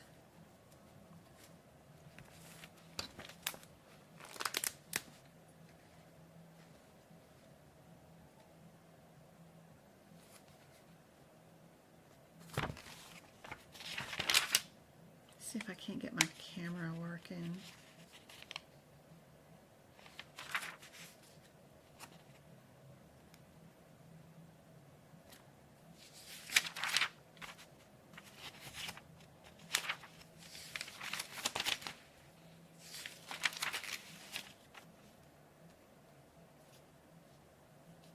You can use, well, if you're in the 2024 book, there is a page on 839. That's kind of helpful.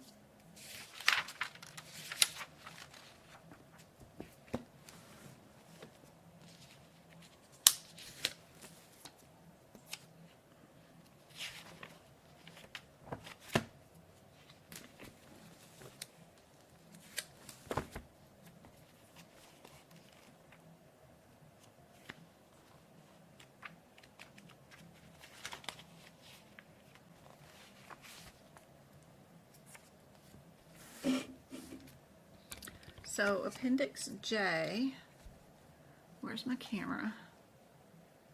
For that previous question, right?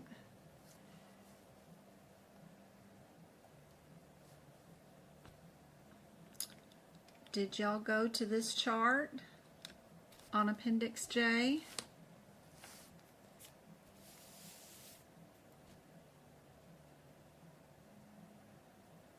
And we got repetitive hands, so we're doing carpal tunnel, right?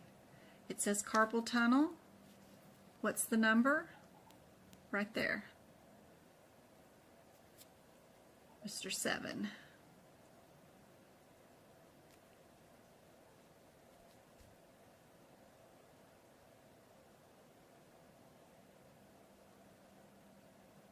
Is that helpful?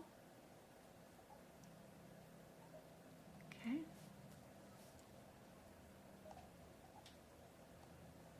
All right.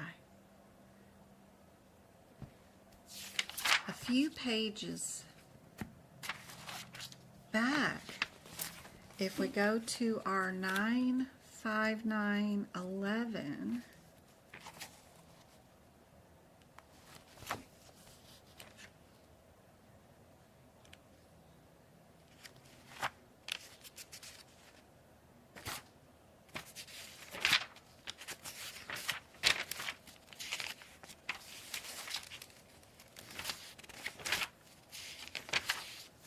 there's another chart that's labeled long-term EEG monitoring table. I wonder if this would help. I don't know.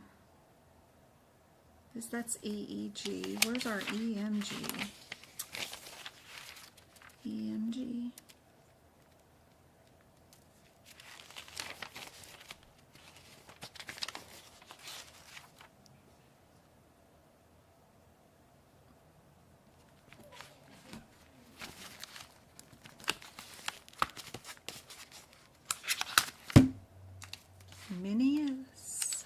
Minnesota, don't you know? Minneapolis. How would we take care of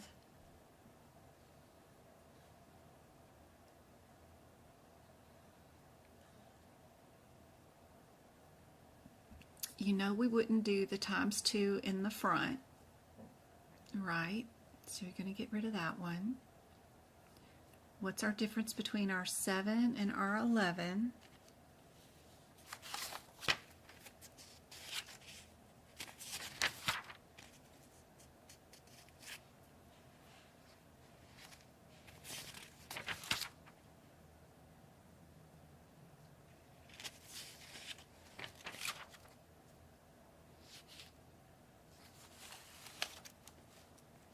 With continuous, with intermittent,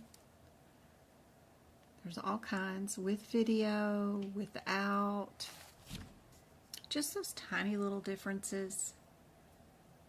Just see if you need video, if you don't,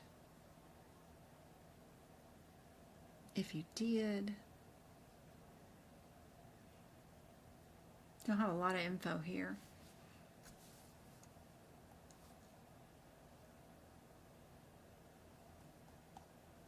A is the answer for this one.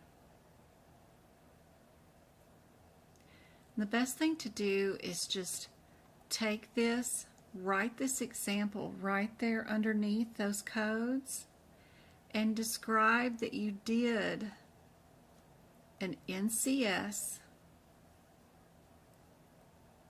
EMG, each arm. And put that right underneath it. That way you know what the answer is the next time you see these examples. Super helpful to do it that way. Gosh, I just looked down. It's almost 9 p.m. here. I gotta go check on my mom. So let's do, I don't want to do this question, but we've got another anatomy one. If I was doing this one and I had no idea what the answer was, we've got these KELs that are the same. These two are different. So it's probably a difference between these two. And the C is smaller than the M just because, like if you give A a number value, it's 1, B is 2, right? This would be 3, and whatever M is, it's a higher number. And more often than not, the smaller the number is the answer for AAPC. Well, if I had no idea what none of this was, I would pick D, is my answer, simply because it's got a similarity to something else, and then I consider this a smaller number. But if you happen to know what these syndromes are and which one was not a clinical condition due to BBS, then fantastic for you. I'm sure the answer's in your ICD-10 book.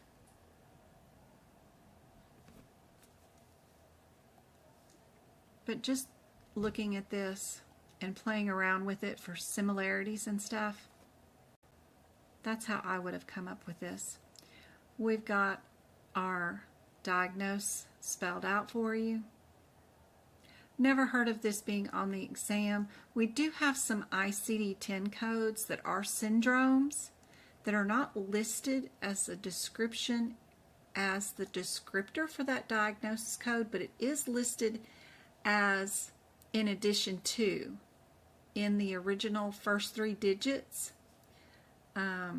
Those are a little tricky, but we've never had that kind of question on the exam at all. This one would be easy to tell if we're a new patient or if we did a wellness exam, right?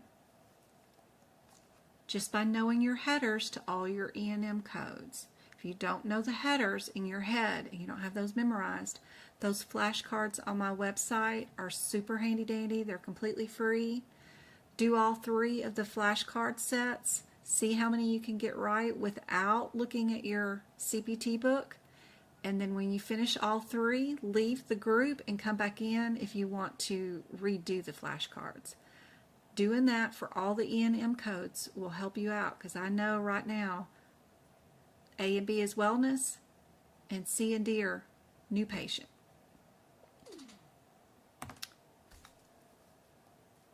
Did I do a wellness exam? Yeah. Okay. Would I have this diagnosis code or that diagnosis code? Easy peasy, right?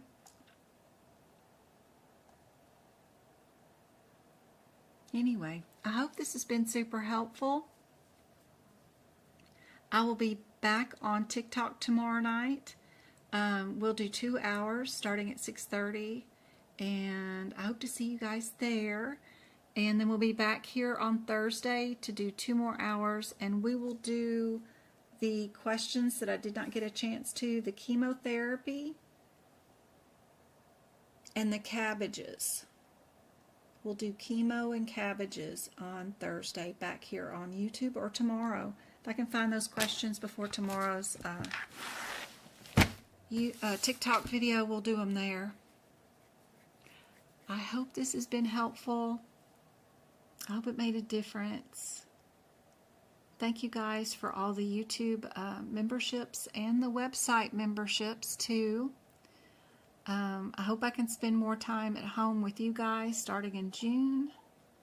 It's scary to think about leaving the workforce, but y'all are all I've got on my brain anyway during the day anymore, so it's time to walk away from it.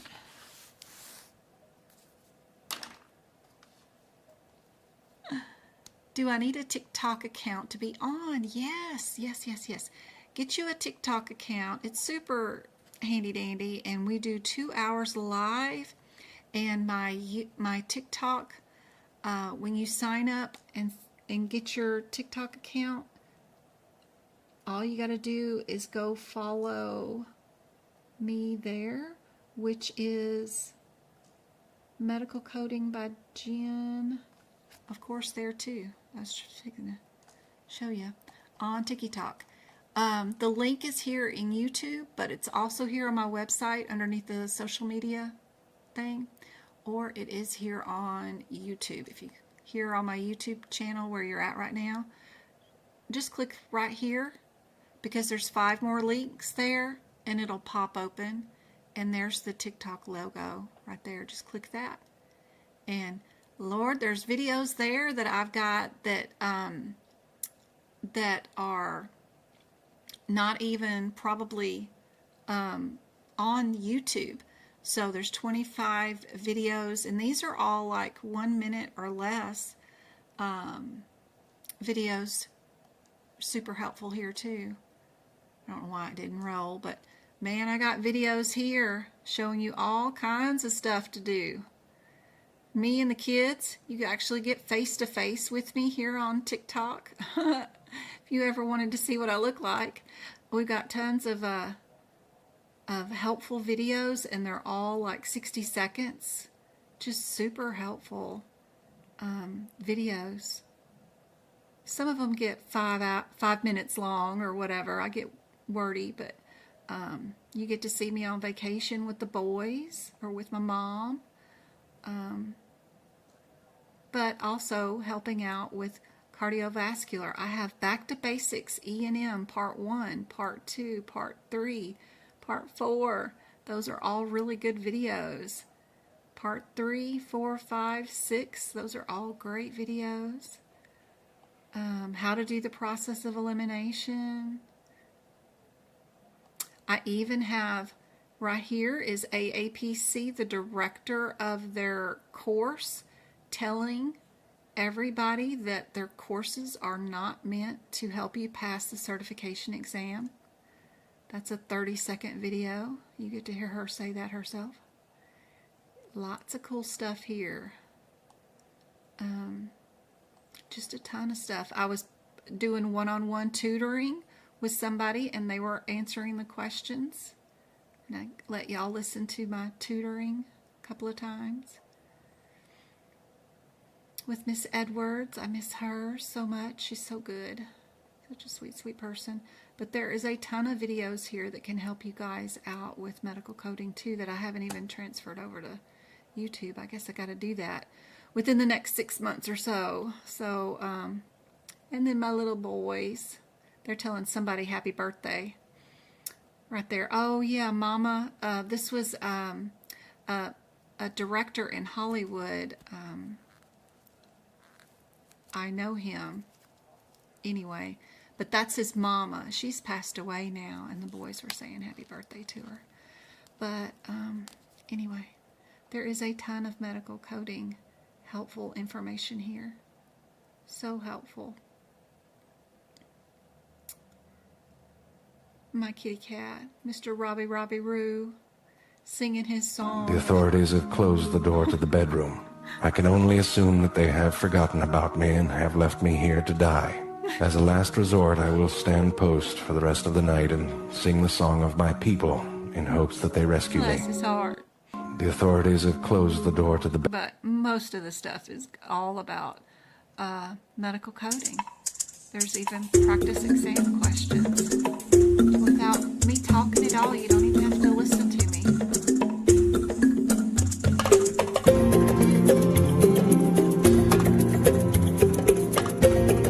Answers and rationale.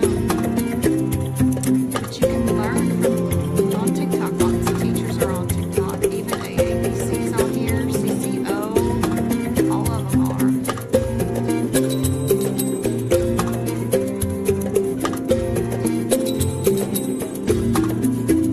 You don't have to share your contacts or share your Facebook with or your TikTok with anybody.